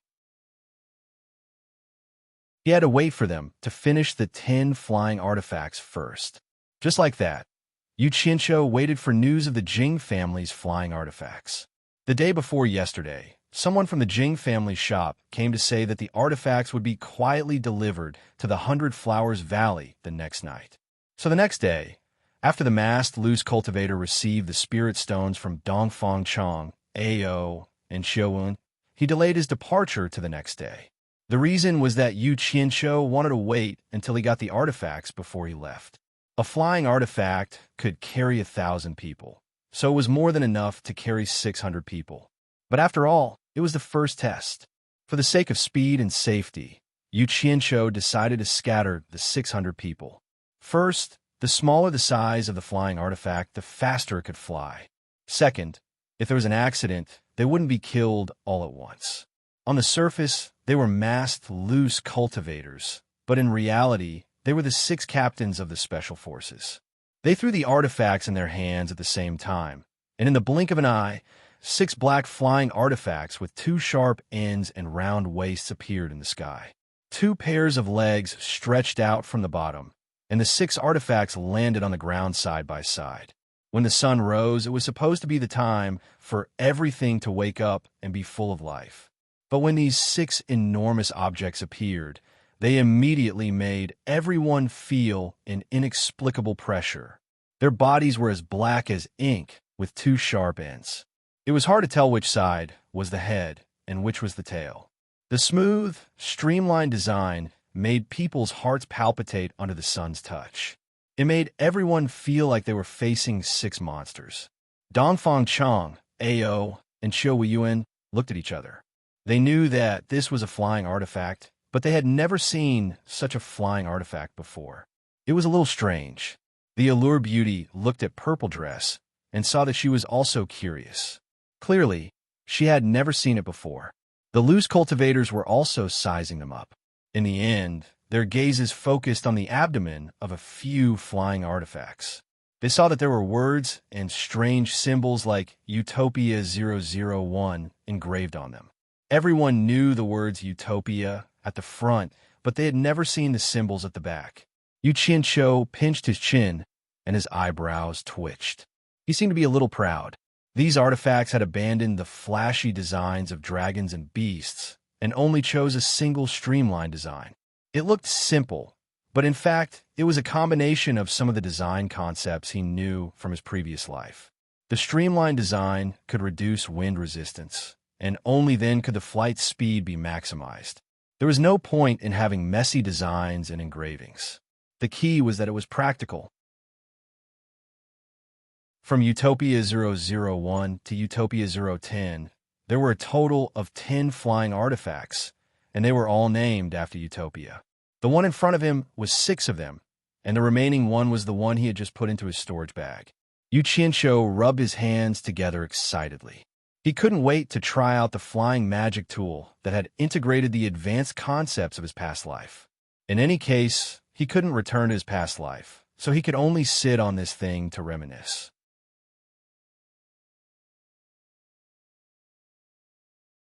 Chapter 417. Beside him, the temptress suddenly pulled him back. She glared at him and asked, "Are you really going to leave me here by myself?" About that, Yu Qianqiu chuckled. "You're not a loose cultivator, and you didn't take any money either. Why do you have to join in the fun?" As he said that, he turned to the 2 team leaders and the 6 company commanders and said, "Follow me." The 8 of them followed Yu Qianqiu towards a flying, transcendent artifact. Ziyi's eyes brightened, and she followed without hesitation. The temptress was taken aback. Suddenly, she giggled and said, "So what if I didn't take any money? I don't want it." She smiled coquettishly and followed after them. Yu Qianqiu stomped his feet and turned around. He was speechless.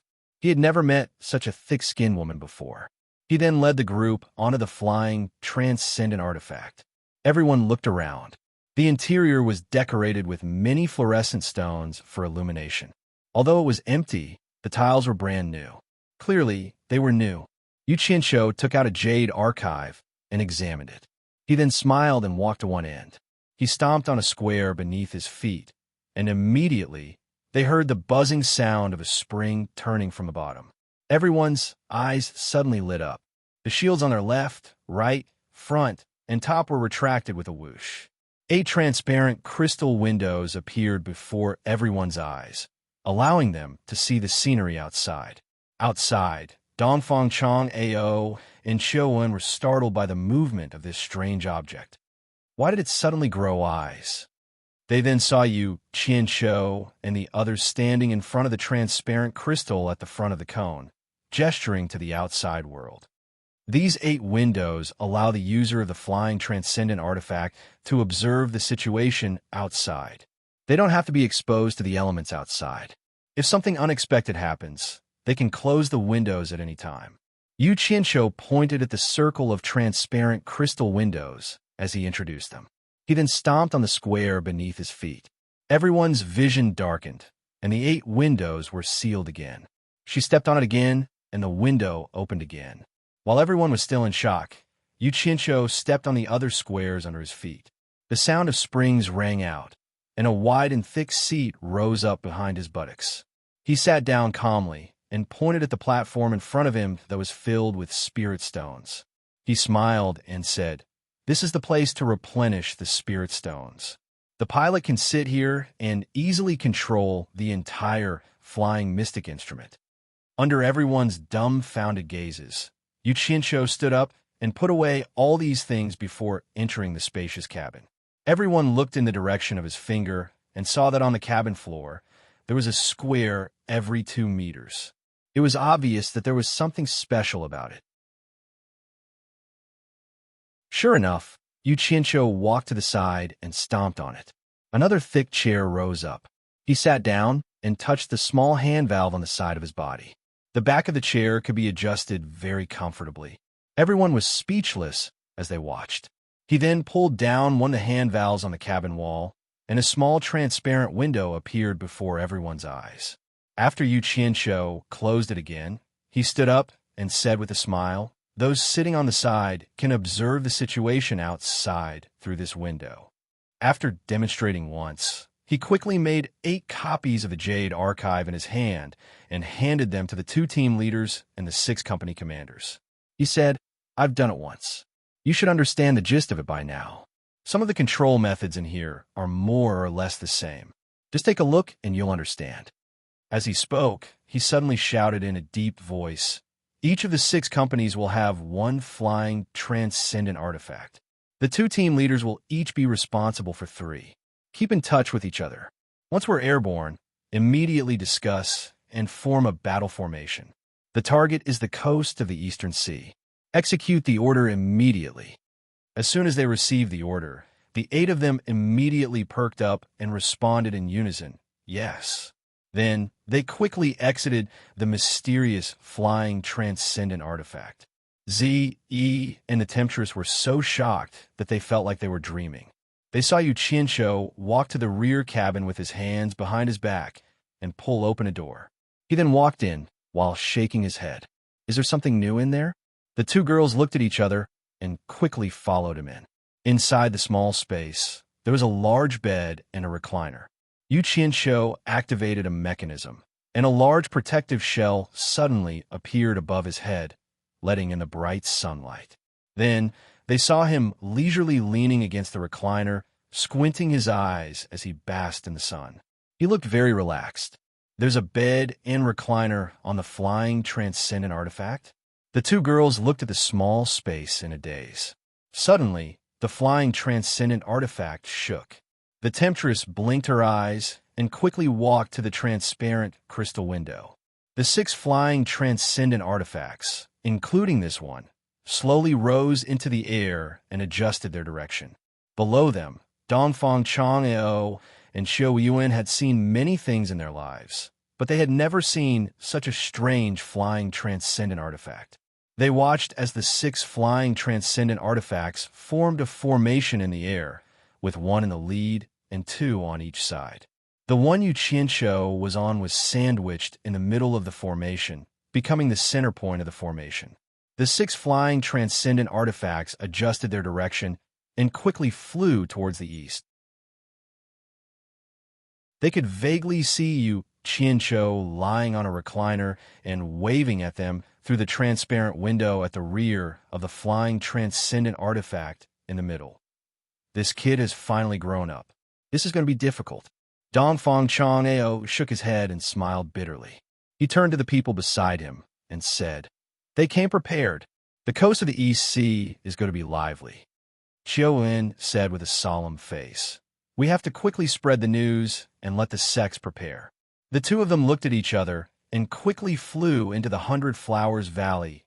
He and the temptress were leaning against the transparent crystal window, chattering like two little girls.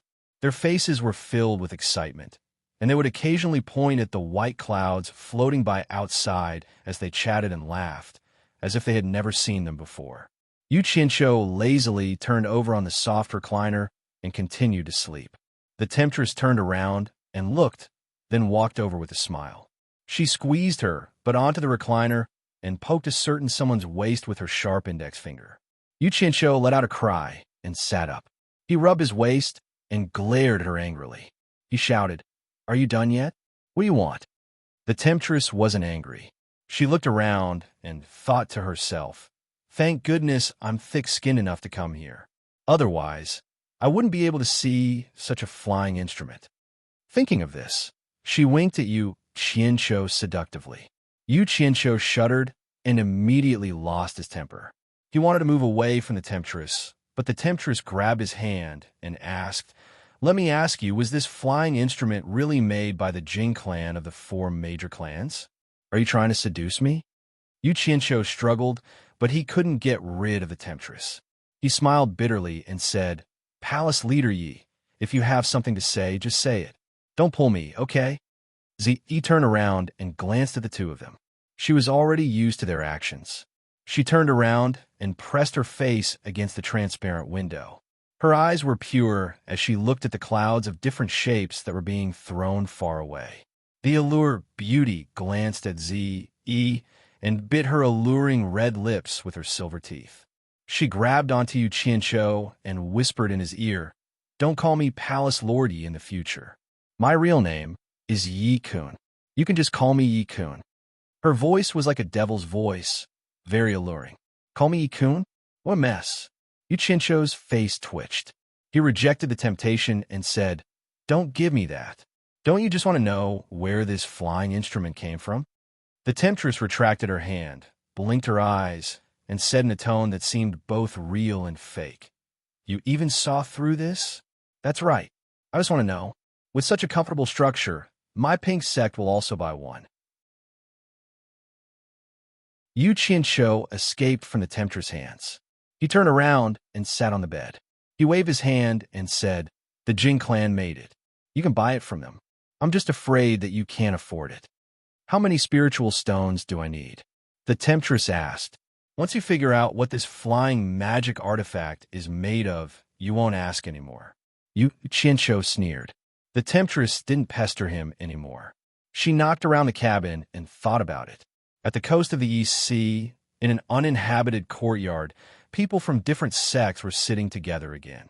After receiving the news from Dongfang Chang, Ao, and Xiu Yuan, they all looked at each other. A group of people wanted to poach Yu Qianqiu's people, but in the end, they were cheated by Yu Qianqiu. Bai Shan of the 4 major families sneered. Didn't he know what kind of person Yu Qianqiu was? Every time he saw something good, he would want to take a bite. Now, not only did he not get anything, but he also broke his teeth.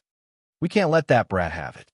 Zhu Xianxian of the Daluo sect suddenly shouted with a dark face. The group of people all had mocking expressions on their faces. It seemed like this guy was the one who came up with the idea. If Yu Qianqiu found out about it, who knew who would be the one to blame? However, they believed that it couldn't be kept a secret. Everyone looked at Bai Shan, who was smiling coldly. With the relationship between the 4 major families and Yu Qianqiu, it was possible that Yu Qianqiu already knew about it.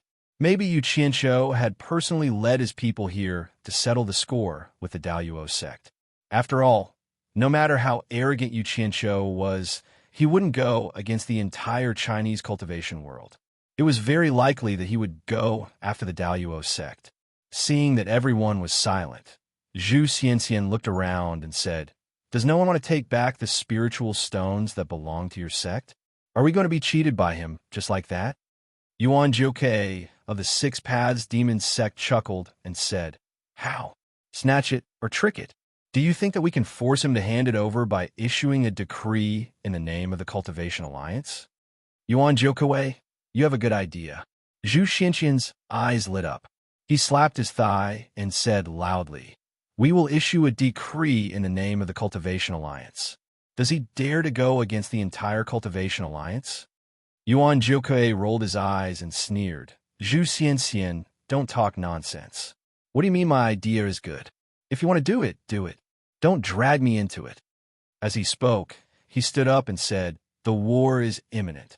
I advise everyone to make a decision carefully. Don't let the Cultivation Alliance cause trouble first. I can't make the decision on this matter. I'll have to ask the consecrators in the sect. I'll take my leave first. Goodbye. Only the people in charge of communication were present. The real experts were not present. Yuan Jokei, your Six Paths Demon Sect, is also a big sect. Is there need to be so afraid of trouble? Zhu Xianxian's face sank. Yuan Jokei, who was walking out, turned around and stared at Zhu Xianxian. He shook his head and said with a bitter smile, Zhu Xianxian, some things should be forgotten. There's no need to take it to heart. Sigh. You guys continue the discussion. In short, the Six Paths Demon Sect will follow the final decision of the Cultivation Alliance. Then, he turned around and said, I almost forgot.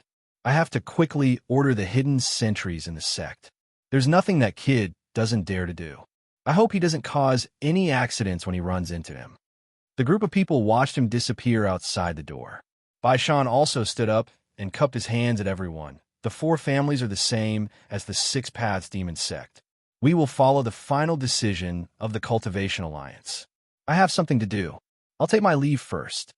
With one or two people taking the lead, the other sects found excuses to leave. In the end, Zhu Xianxian was left alone with a gloomy expression. A good discussion had failed just like that. Leaving the two girls in a room, Yu Qianshou opened the cabin door and walked out. He then closed it again. More than 100 people were sitting neatly in 2 rows in the cabin. When they heard the voice, they immediately stood up and saluted. Yu Qianshou signaled everyone to sit down. He then asked the leader of the team, How's the flying artifact? Are you used to it? Very good. It's better than all the ones I've used before. The leader was a little excited. As the two were talking, the flying artifact suddenly slowed down. The two of them swayed. The leader suddenly turned around and shouted, Company leader, what's going on? Leader, someone stopped the flying artifact of the leader of the second team. The leader of the first team, who was driving the artifact, replied loudly. The leader flashed to the front and seemed to be communicating with the people of the second team. Yu Qianshou walked over slowly with an expressionless face. Looking through the transparent window, he saw a dozen people in a small flying artifact blocking his way. He snorted coldly and said, Let's ask who stopped us first. The leader nodded and quickly got it through telepathy. He then reported, It's a patrol team formed by a few small sects of the Cultivation Alliance. They want us to show our pass token. Yu Qianshou's expression softened a little. He nodded and said, I'm doing my job. I'll cooperate with them. The leader took the order, opened the cabin door, and flew out. After showing the pass token, he negotiated with those people. Not only did those people not leave, but they also followed the leader. After the leader flashed in, he asked, They said they've heard of your name for a long time. They want to pay you a visit. After coming out of the Special Forces, there was a rule that the title leader could not be used outside. Huh? Oh, let them in. Yu Qianshou was stunned. The leader went to the cabin door and let more than a dozen people in. As soon as these people from the small sects came in, they immediately saw more than 100 masked people staring at them. They suddenly felt a little uneasy and nervous. It was said that these people were all experts of the tribulation stage. This is the Mr. Yu you want to see. The leader waved his hand and said. Yu Qianshou laughed and walked over. He smiled amiably and said, Everyone, you've worked hard. I'm Yu Qianshou. I don't know what I can do for you. Although Yu Qianshou's reputation was not very good, His history of struggle had long been something that the young disciples of the various sects talked about. Many grassroots disciples dreamed of becoming someone like Yuqinsho. When Yimbage brought people to challenge him, Yuqinsho killed his opponent with one strike. Although the young disciples of the various sects did not see it with their own eyes, it was spread like wildfire, especially when he said, "So what if I'm famous or not? One strike is enough." This made the grassroots disciples of the various sects worship him crazily. Coincidentally, these people were sent here to investigate suspicious cultivators. When they saw the 6 extraordinary flying artifacts, they thought it was someone from a large sect. They did not expect to meet a legendary grassroots idol. So one of them mustered up the courage to ask for a meeting with the leader. The leader wanted to refuse, but he remembered that Yuqinsho was here. It was not good for him to make a decision for him, so he came to ask for instructions. Who knew that Yuqinsho would agree without hesitation? The young disciples thought that Yuqinsho would be like those people from the large sects and just say a few perfunctory words to them. Who knew that he would be so easy to talk to? The group of disciples from the small sects immediately relaxed a lot. They all bowed and said, "I've heard of Mister's great name for a long time. We've come to pay our respects. No need to be so polite. We're all friends. If you continue to be so polite, I won't be happy." Yuqinsho said, pretending to be angry. "Do you also think that I'm like the rumors outside, a scum or a madman in the cultivation world?" The dozen or so people were seen through by him. They all scratched their heads and smiled awkwardly. One of them mustered up the courage to reply, "To be honest, Mister, we were indeed a little worried before. Now that we've met Mister, we know that those were all rumors. Yes, I believe that what you said is the truth. Other than being a trustworthy person, I also like people who tell the truth the most." Yuqinsho patted his shoulder kindly and sighed. "But rumors are terrible. Maybe after many years, when your cultivation is successful, you will inevitably encounter similar rumors. I hope that you can treat it with a normal heart. Don't be like me. Sometimes when I can't hold it in anymore, I get into a fight. It's clearly something I'm in the right, but the more I fight, the worse my reputation becomes. Sai, I'm a good example. I hope that you can learn from it. This is my advice to you as a person who has been through it." The group of people fell into deep thought when they heard this. The disciple who was patted on the shoulder was a little agitated. "From what I see, someone is clearly jealous of Mister, and that's why they purposely spread rumors to slander you. But so what? If I had Mister's ability, I definitely wouldn't forgive anyone who dares to talk about me like that. That's too shallow, too shallow." Yuqinsho shook his shoulder and warned him, "Don't learn from me. If that day comes, you must endure when you need to. You must know that if you take a step back, everything will be fine. If you endure for a while, everything will be fine. Don't be impulsive, understand?" Z.E. and the temptress, who were in the rear cabin, had already opened the cabin door to see what was going on. Now that they heard Yuqinsho's tireless and sincere words, the temptress's expression was indescribably strange. Seeing that the group of young cultivators were all silent, Yuqinsho patted the disciple's shoulder again and laughed. "It's fate that we can meet. Let's not talk about unhappy things. This is my new flying artifact. It's also unique in the cultivation world. Dongfang Chayo from Fuxian Island and Xiao Weiyuan from 10,000 Demons wanted to come up and have a look, but I coaxed them away. Why don't you all take some time to look around? Let me be the host." Hearing that such a famous person didn't even have the qualifications to come here, these people were indeed eager to try. However, after looking at each other, they all bowed to Yuqinsho. The disciple cupped his hands and said, "We appreciate Mister's kindness, but we have been ordered to come here. We don't dare to delay for too long, so we bid farewell to Mister. Since you all have important matters to attend to, I won't disturb you anymore." Yuqinsho thought for a while and turned to Team Leader 1. "We didn't prepare any greeting gifts. Let's give each of you 10 top-grade spirit stones." "No need, no need." The group of people quickly waved their hands. But Team Leader 1 didn't say anything. He resolutely carried out the order and stuffed a handful of spirit stones into everyone's hands. The group of people held the spirit stones and looked at each other, not knowing what to do. Yu Qianqiu smiled amiably and said, "Take it all. Take it as a greeting gift. Take it as a witness to our reunion." Hearing this, the group couldn't refuse and could only thank him. After they left, the 6 flying artifacts began to speed up. Yu Qianqiu was still waving at them from the cabin door. More than 10 people stood on the small flying artifacts and watched as Yu Qianqiu and the rest disappeared into the distance. They sighed as they looked at the spirit stones in their hands. With Yu Qianqiu's current status in the cultivation world, he didn't even pay attention to the sect masters of his sect. Yet, he looked favorably upon these useless grassroots disciples. Furthermore, he patiently encouraged them with kind words and even gifted them with a large amount of spirit stones. The disciple who had close contact with Yu Qianqiu turned to look at the crowd and said, "All the sects say that Mr. Yu is a scum and a lunatic. I hope that the people who say these things can be as scum and as crazy as Mr. Yu. Then, our cultivation world will be peaceful." Another person sighed. "It's obvious that Mr. Yu is in the limelight. All the sects are obviously working together to suppress him." Sigh. Similar things don't only happen in the cultivation world. We've seen such things in all the sections. Be careful with your words.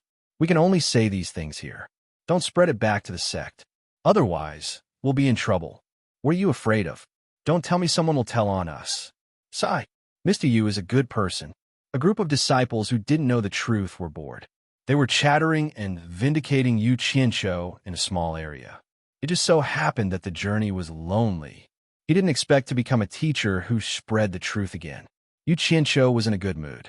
He said to Team Leader 1, "If we encounter similar checks again, invite all the young disciples from the various sects who have low cultivation bases. If they are that old, forget it. Those old and stubborn people have already set their minds. It's hard to change them. Don't waste my breath. Just deal with it." Understood. Team Leader 1 nodded.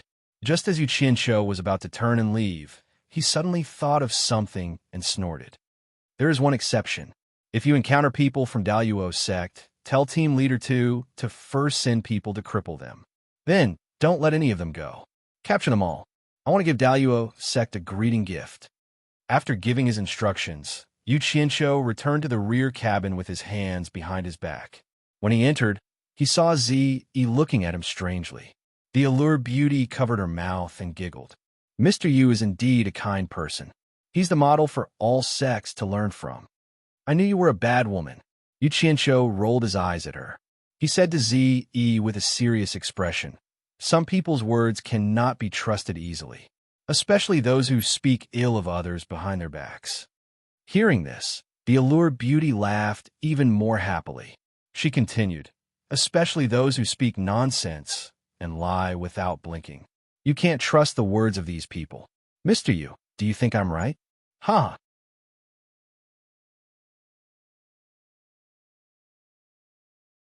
Chapter 4:18. A good man doesn't bicker with a woman. Yu Qianqiu threw down these words and confidently returned to his chair to rest.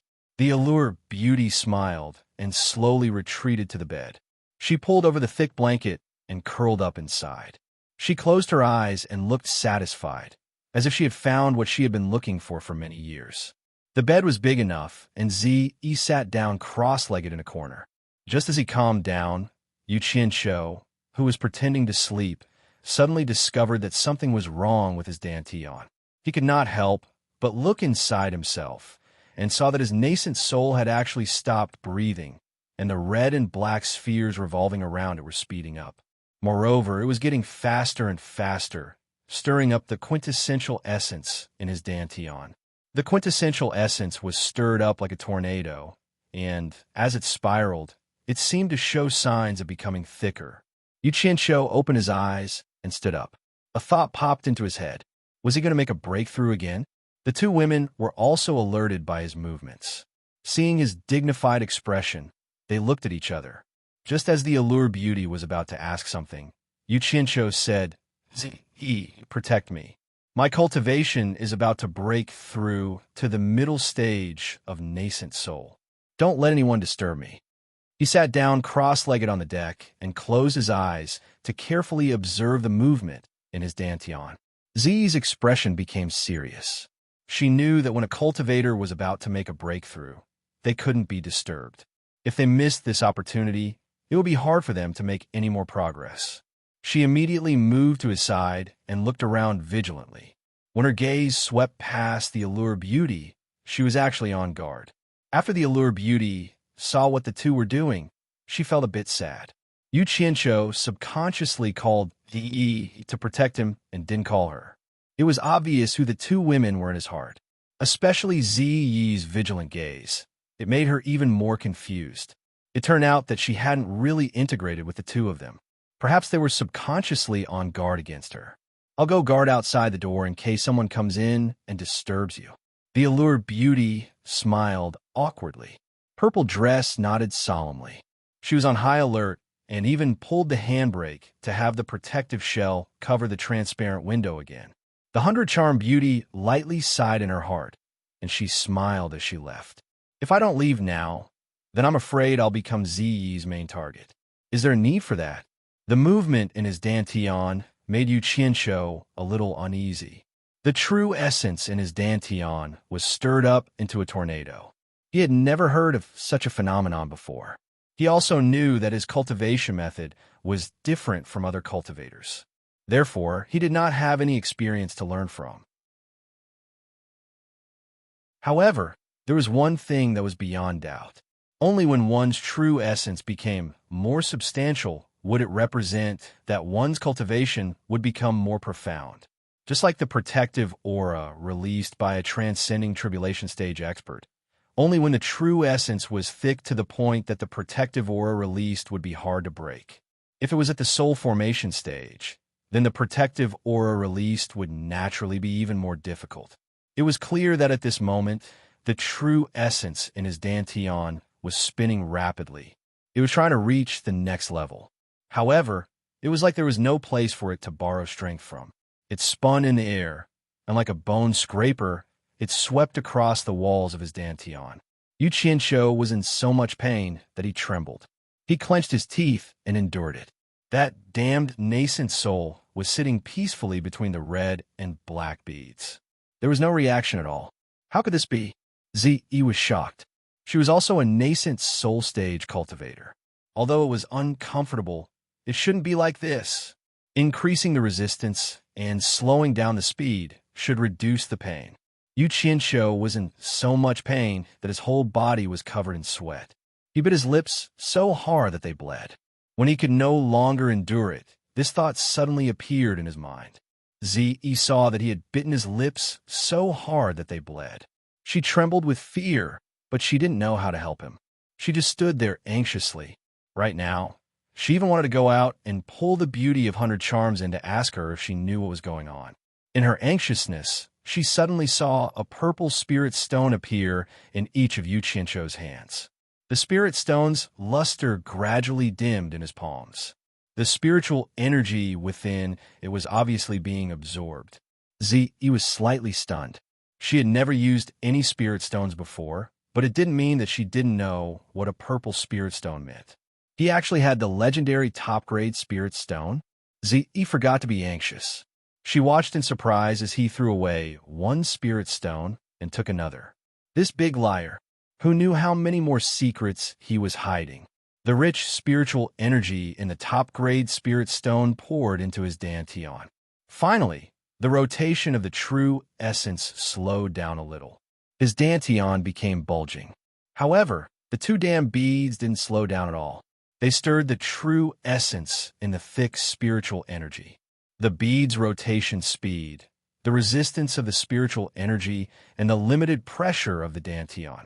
Under these three forces, the true essence was quickly compressed and gradually became thick. It really worked. Yu Qianqiu was overjoyed. However, once the true essence was compressed, there was more space left, and the resistance of compression was smaller. It was difficult to continue to compress it further. Without hesitation, Yu Qianqiu absorbed the spiritual energy again. He endured the swelling pain of his dantian and sucked crazily. He desperately increased the pressure of the true essence. When the true essence was compressed a little thicker, he poured spiritual energy into his dantian to fill it, until the water-like true essence turned into a substance like silk cloth. It was milky white and delicate, and its volume shrank by 100 times. Suddenly, the nascent soul that had stopped breathing suddenly spat out a big bubble, as if it had choked on water in a river. What it spat out was nothing else but a mass of milky, white true essence. It merged with the milky white that had been compressed just now. It was as if this thing was blocking his airways, causing him to be unable to breathe. As such, the dual jewels protecting his body had to lend him a helping hand, causing his entire dantian to become restless, and now he was finally able to breathe. In an instant, the whole dantian quieted down. The two beads' rotation speed returned to their usual state of protecting the nascent soul. The nascent soul that could breathe took a deep breath. The rich spiritual energy was sucked in. It rotated in its abdomen and spat out a silk-like white true essence. Yu Qianshou's whole body shook. He let out a weak moan in comfort. A smile appeared on his face. He finally broke through. He also let out a sigh of relief. She also saw that he had broken through. As soon as Yu Qianshou opened his eyes, he saw Ziyi's suspicious face coming over. He was startled and said, "What are you doing? Are you trying to molest me?" Ziyi pointed at the light purple spirit stone in his hand that had not finished absorbing the spiritual energy. She asked, "Do you really have no money? I heard that this top-grade spirit stone is very valuable." Yu Qianshou looked down. Although he had already absorbed enough spiritual energy, he still forcefully absorbed the remaining spiritual energy. The spirit stone in his hand immediately became a dead gray. No one could tell that it was a top-grade spirit stone. Then he swept all the dried-up spirit stones on the ground into his storage pouch, got up and patted his butt. "Of course I'm short of money. Don't look down on me because I have a few top-quality spirit stones in my hands. They were given to me by my master to use when I cultivate and advance. I can't just throw away the things that my master told me. Do I have to show off to everyone? Hey, this top-grade spirit stone was given to me by my master. My master has a top-grade spirit stone. If such a good thing were to be known, what do you think the consequences would be?" Ziyi frowned and nodded solemnly. She said, "It's very likely that someone with ulterior motives will target you. You're really smart. Not bad. This is why I don't let others see it. I'm worried about others, but I don't need to be on guard against you," Yu Qianshou said. He put his mouth next to Ziyi's ear and whispered, "That's why I asked you to protect me. I didn't ask her to. Do you know why now?" Ziyi heard this and nodded as if nothing had happened. In fact, her face was full of joy and she could not hide it even if she wanted to. When one's cultivation was breaking through, it was best for the most trusted person to be the protector. Choosing her, it turned out that Yu Qianshou trusted her more. Yu Qianshou took the opportunity to breathe in the faint fragrance of a virgin. He smacked his lips and found that it was slightly painful. Only then did he realize that he had bitten his lips. Thus, he let out a puddle of water. Under Ziyi's careful guidance, he washed the blood on his mouth. The allured beauty leaned on the outside and looked at the more than 100 people. There was no joy or sorrow on her face. She was lost in her thoughts. The cabin door suddenly opened. Ziyi poked her head out and smiled. The 100 Charms beauty was startled. She turned around and went in, only to see Yu Qianshou standing there with his legs crossed. The protective shell on top of his head had been opened again, and the sky outside was already filled with stars. "You broke through." The allured beauty walked to Yu Qianshou and asked with a smile. There was a bitterness hidden in her smile. It seemed that this question was a bit unnecessary. If he did not break through, it would be strange if he could be so carefree. Yu Qianshou smiled proudly and answered her in this way. The allured beauty did not ask any more questions.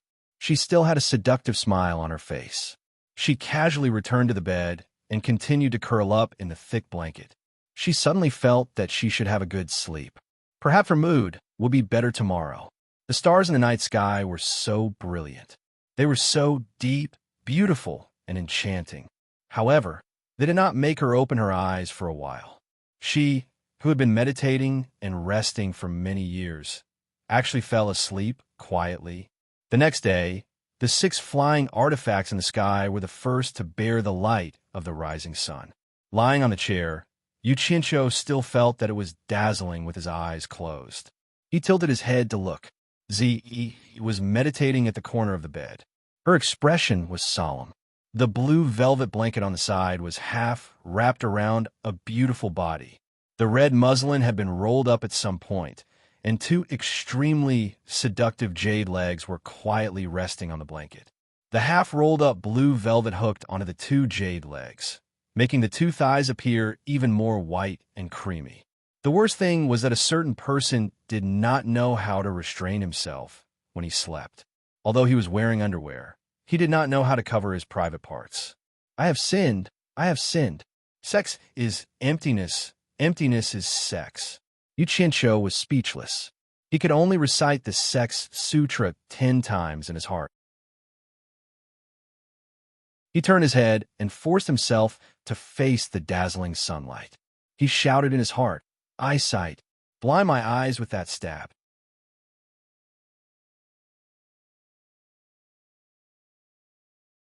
Chapter 419. The 6 flying artifacts sped across the sky and did not stop at all, but there were exceptions. Team 2 followed Yu Qianqiu's instructions and invited all the young disciples who were being interrogated by the Cultivation Alliance to Utopia Number 1 to accept Yu Qianqiu's ideological reform. However, Yu Qianqiu had a bad reputation, and some disciples were really afraid. They did not want to go, but they could not stand the other party's warm invitation. After meeting Yu Qianqiu, they were instantly touched by Yu Qianqiu's spring breeze-like warmth. After receiving the greeting gifts, they regretted listening to the rumors. In Yu Qianqiu's words, this was called moving with emotion and understanding with reason. Of course, that was a greeting gift. The Sect set up many similar interrogation points everywhere, and then set up a communication matrix within a certain range. Naturally, this was to make it convenient for them to report to the Cultivation Alliance in time if they discovered anything suspicious. Therefore, the Cultivation Alliance received the news that Yu Qianqiu's 6 flying artifacts were closing in. The interrogation points asked, did Yu Qianqiu and the others cooperate with the interrogation? Did they cause any trouble? What surprised the various sects was that the replies from many of the interrogations all said, Yu Qianqiu actively cooperated with the interrogations. His attitude was very good, and there were no signs of him causing trouble at all. Accidents were accidents, but not causing trouble was a good thing. The sects that had participated in the poaching sighed in relief. Daluo sect had instructed their disciples to be on guard. If they encountered Yu Qianqiu and his attitude was not good, they must tolerate it as much as they could, lest Yu Qianqiu take the opportunity to cause trouble. But after receiving such news, Zhu Xianxian was relieved. It seemed that Yu Qianqiu did not dare to go against the entire Cultivation Alliance. At least he knew what was good for him. When the Daluo sect disciples received the warning from the sect, they were all terrified. Everyone knew that Yu Qianqiu had a deep grudge with the Daluo sect. They had clashed with each other again and again. Even the sect master's son was killed by that bastard. What else could he not do? It was said that he had brought more than 600 cultivators at the crossing calamity stage with him. What should he do? Zhao Chong was an early-stage tribulation passing elder of the Daluo sect. He was usually by the side of Luo Kuan, one of the top experts of the Daluo sect. Now that he had been sent to a checkpoint of the Daluo sect, it was truly a waste of his talents. In this battle, Luo Kuan and several experts in the late tribulation passing stage had come to help the Daluo sect. He could be considered the number 1 figure among the people from the Daluo sect. After receiving Zhu Xianxian's report about Yu Qianqiu, Luo Kuan ordered his men to calculate Yu Qianqiu's route and sent his trusted aide, Zhao Chong, to the place where Yu Qianqiu must pass. The purpose was simple: put aside the past and try to restrain the disciples from clashing with Yu Qianqiu at this time. Otherwise, they would become a laughing stock to the other sections. Now was not the time to settle the score. Zhao Chong had been with Luo Kuan for a long time. In the Deluo sect, no one dared to disrespect him. After a long time, he inevitably became a little arrogant. In his heart, he also felt that he had been wronged. He had been sent to a small checkpoint to deal with a rogue. Although he was unwilling, he did not dare to object to Luo Kuan's arrangement. In the sea of clouds, the Deluo sect's flying artifact was hidden. This way, it was convenient for them to observe the surroundings. On the flying artifact, there were 15 people, including Zhao Chong. A leader named Lu Su looked at the arrogant Zhao Chong and asked carefully, "Elder Zhao, why does it you Qianzhou always make life difficult for our Deluo sect?" "Umph." Zhao Chong glared at him and snorted. "You Deluo sect disciples should remember this. Kind people get bullied, and tame horses get ridden. Our Deluo sect is ranked second among the righteous sects, so you must show the backbone of a great sect. Don't be like some people who can remain indifferent even when their own sons are killed after suffering a bit." Oof. Boosting the morale of others while lowering our own prestige is a great humiliation to the Deluo sect. Lu Su clicked his tongue. He had long heard that this elder Zhao was arrogant, but he didn't think he would dare say such things to that person. He naturally knew who Zhao Chang's son was killed, but the topic was too sensitive. He didn't dare continue. If word got out, an early core formation realm disciple like him wouldn't be able to bear the consequences. Thinking of this, Lu Su couldn't help but worry.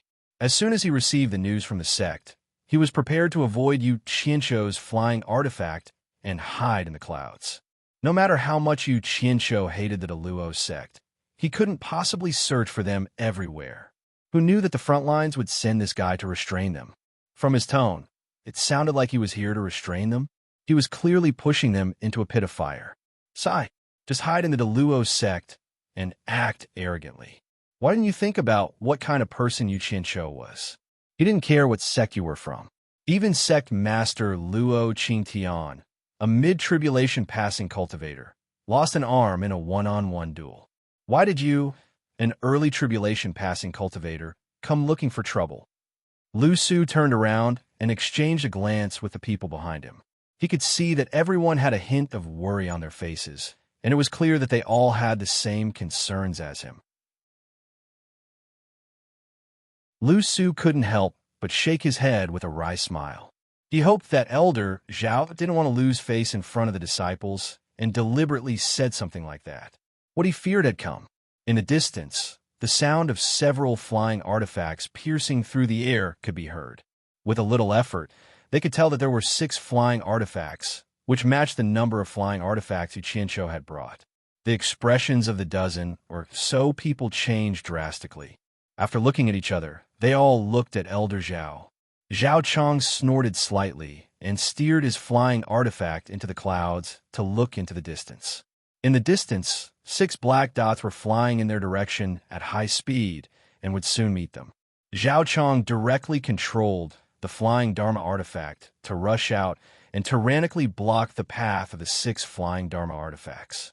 The 6 flying artifacts had clearly noticed them as well and slowed down as they approached. The group from the Exalted Sect sized up the 6 celestial artifacts in front of them. They were oddly shaped, and even under the bright sun, they exuded an eerie aura. They even had eyes at the front, and through those transparent eyes, they could vaguely see people sitting inside. The Daluo sect is here on orders from the Cultivation Alliance to interrogate suspicious cultivators. If you have a pass, hand over your pass. If you don't, open your cabin and accept the interrogation. Zhao Chong clearly wanted to show off his strength to Yu Qianzhou and the others. When he roared, even the disciples behind him felt as though their ears were about to explode. The Daluo sect disciples held their breaths and watched the other party's movements. After Zhao Chang's shout, the 3 flying artifacts in the triangular formation at the front suddenly moved. It was as if the eyes had suddenly closed. The group did not understand what was going on. Zhao Chong snorted coldly and shouted again, "The Daluo sect is here on orders from the Cultivation Alliance. How dare you?" The tone of the shout suddenly changed. The group of people were also startled by the other party's movements. They saw the 3 flying artifacts in front of them shooting over in a frenzy, directly colliding with the small flying artifacts beneath their feet. They did not even say a word to each other. "Oh my God!" The Daluo Sect disciples cried out and jumped down from their flying artifacts. After they dodged the impact, they released their flying swords and steadied themselves in the air. Looking up, they saw that Zhao Chong was clearly trying to dodge with his flying artifact. However, it happened so suddenly, and the three monstrous things had deliberately planned for this. There was a loud bang in the air. Zhao Chong leaped into the air and flew away. The flying artifact under his feet was knocked far away, and he quickly rolled toward the dear earth to hug it. The group of disciples still had lingering fear, and a bad feeling welled up in their hearts. At first, everything was fine, but when they heard that it was the Daluo Sect, they immediately became impolite. They clearly did not like the Daluo Sect. "How dare you? How dare you defy the decree of the Cultivation Alliance?" Zhao Chong shouted, and a cold light flashed from his storage bag. Under his guidance, it first shot into the sky, then quickly turned around and shot toward one of the flying artifacts. Bang! There was a loud bang, and the flying sword hit its target smoothly. Zhao Chong recalled his flying sword and was slightly taken aback. Under his full strength, the other party's flying artifact was actually undamaged. Even the scratch was not very obvious, almost unnoticeable. "Oh my, what material is this flying artifact made of?" The expressions of the Daluo Sect disciples below all changed. They saw that Zhao Chang's sword seemed to have poked a hornet's nest. Dozens of black shadows flashed out from the flying artifact that was hit. More than a dozen of them shot into the sky and surrounded Zhao Chong from all directions. The rest of them scattered. The disciples' vision blurred, and they found that each of them was standing in front of a masked man in black, staring at them indifferently. The words itinerant cultivator on the men's chests made the disciples subconsciously shiver. They immediately remembered the news they had heard recently. Yen Bugue led a group of tribulation stage experts to sneak attack the 100 Flowers Valley. Yu Qianqiu suddenly attacked, and the 600 itinerant cultivators under him killed almost all of the tribulation stage experts without suffering any losses. Zhao Chong looked around in the sky and saw that he was surrounded by masked men in black, and they were all at the early stage of the tribulation stage, similar to his cultivation level. He immediately waved his hand and shouted, "How dare you? I am a disciple of Daluo Sect's Honorable Luo Koan. You itinerant cultivators dare to surround me? Are you tired of living? Who is Luo Koan?" A strange question came from below. Zhao Chong looked down and saw a man and two women standing on one of the flying artifacts. The man was asking an enchanting woman a question. The enchanting woman giggled and said, "Luo Koan is the honorable cultivator of Daluo Sect in the late stage of the tribulation stage. It is said that he is ranked third in the Daluo Sect. He is the leader of the Daluo Sect's expedition to the East Sea." "Oh, then I'll have to ask him why his Daluo Sect keeps looking for trouble with me." The man nodded slightly. Zhao Chong shouted, "Who is down there? Come up and answer me." Even at this time, the man's tone was still so unyielding, as expected of a big sect. Where did this old bastard come from?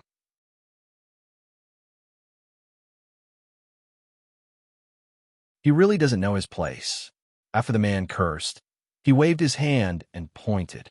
"Cut that stubborn guy into a human stick, seal his Dante on, and bring him here. Don't kill him. This is my greeting gift to the Daluo Sect. That you're tuning in to the Romance Rendezvous YouTube channel. We're so grateful for your support, and don't forget to subscribe to join us on this incredible journey through captivating stories.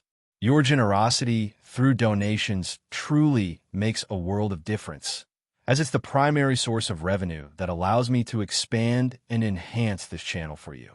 Thank you from the bottom of my heart for being a part of this adventure.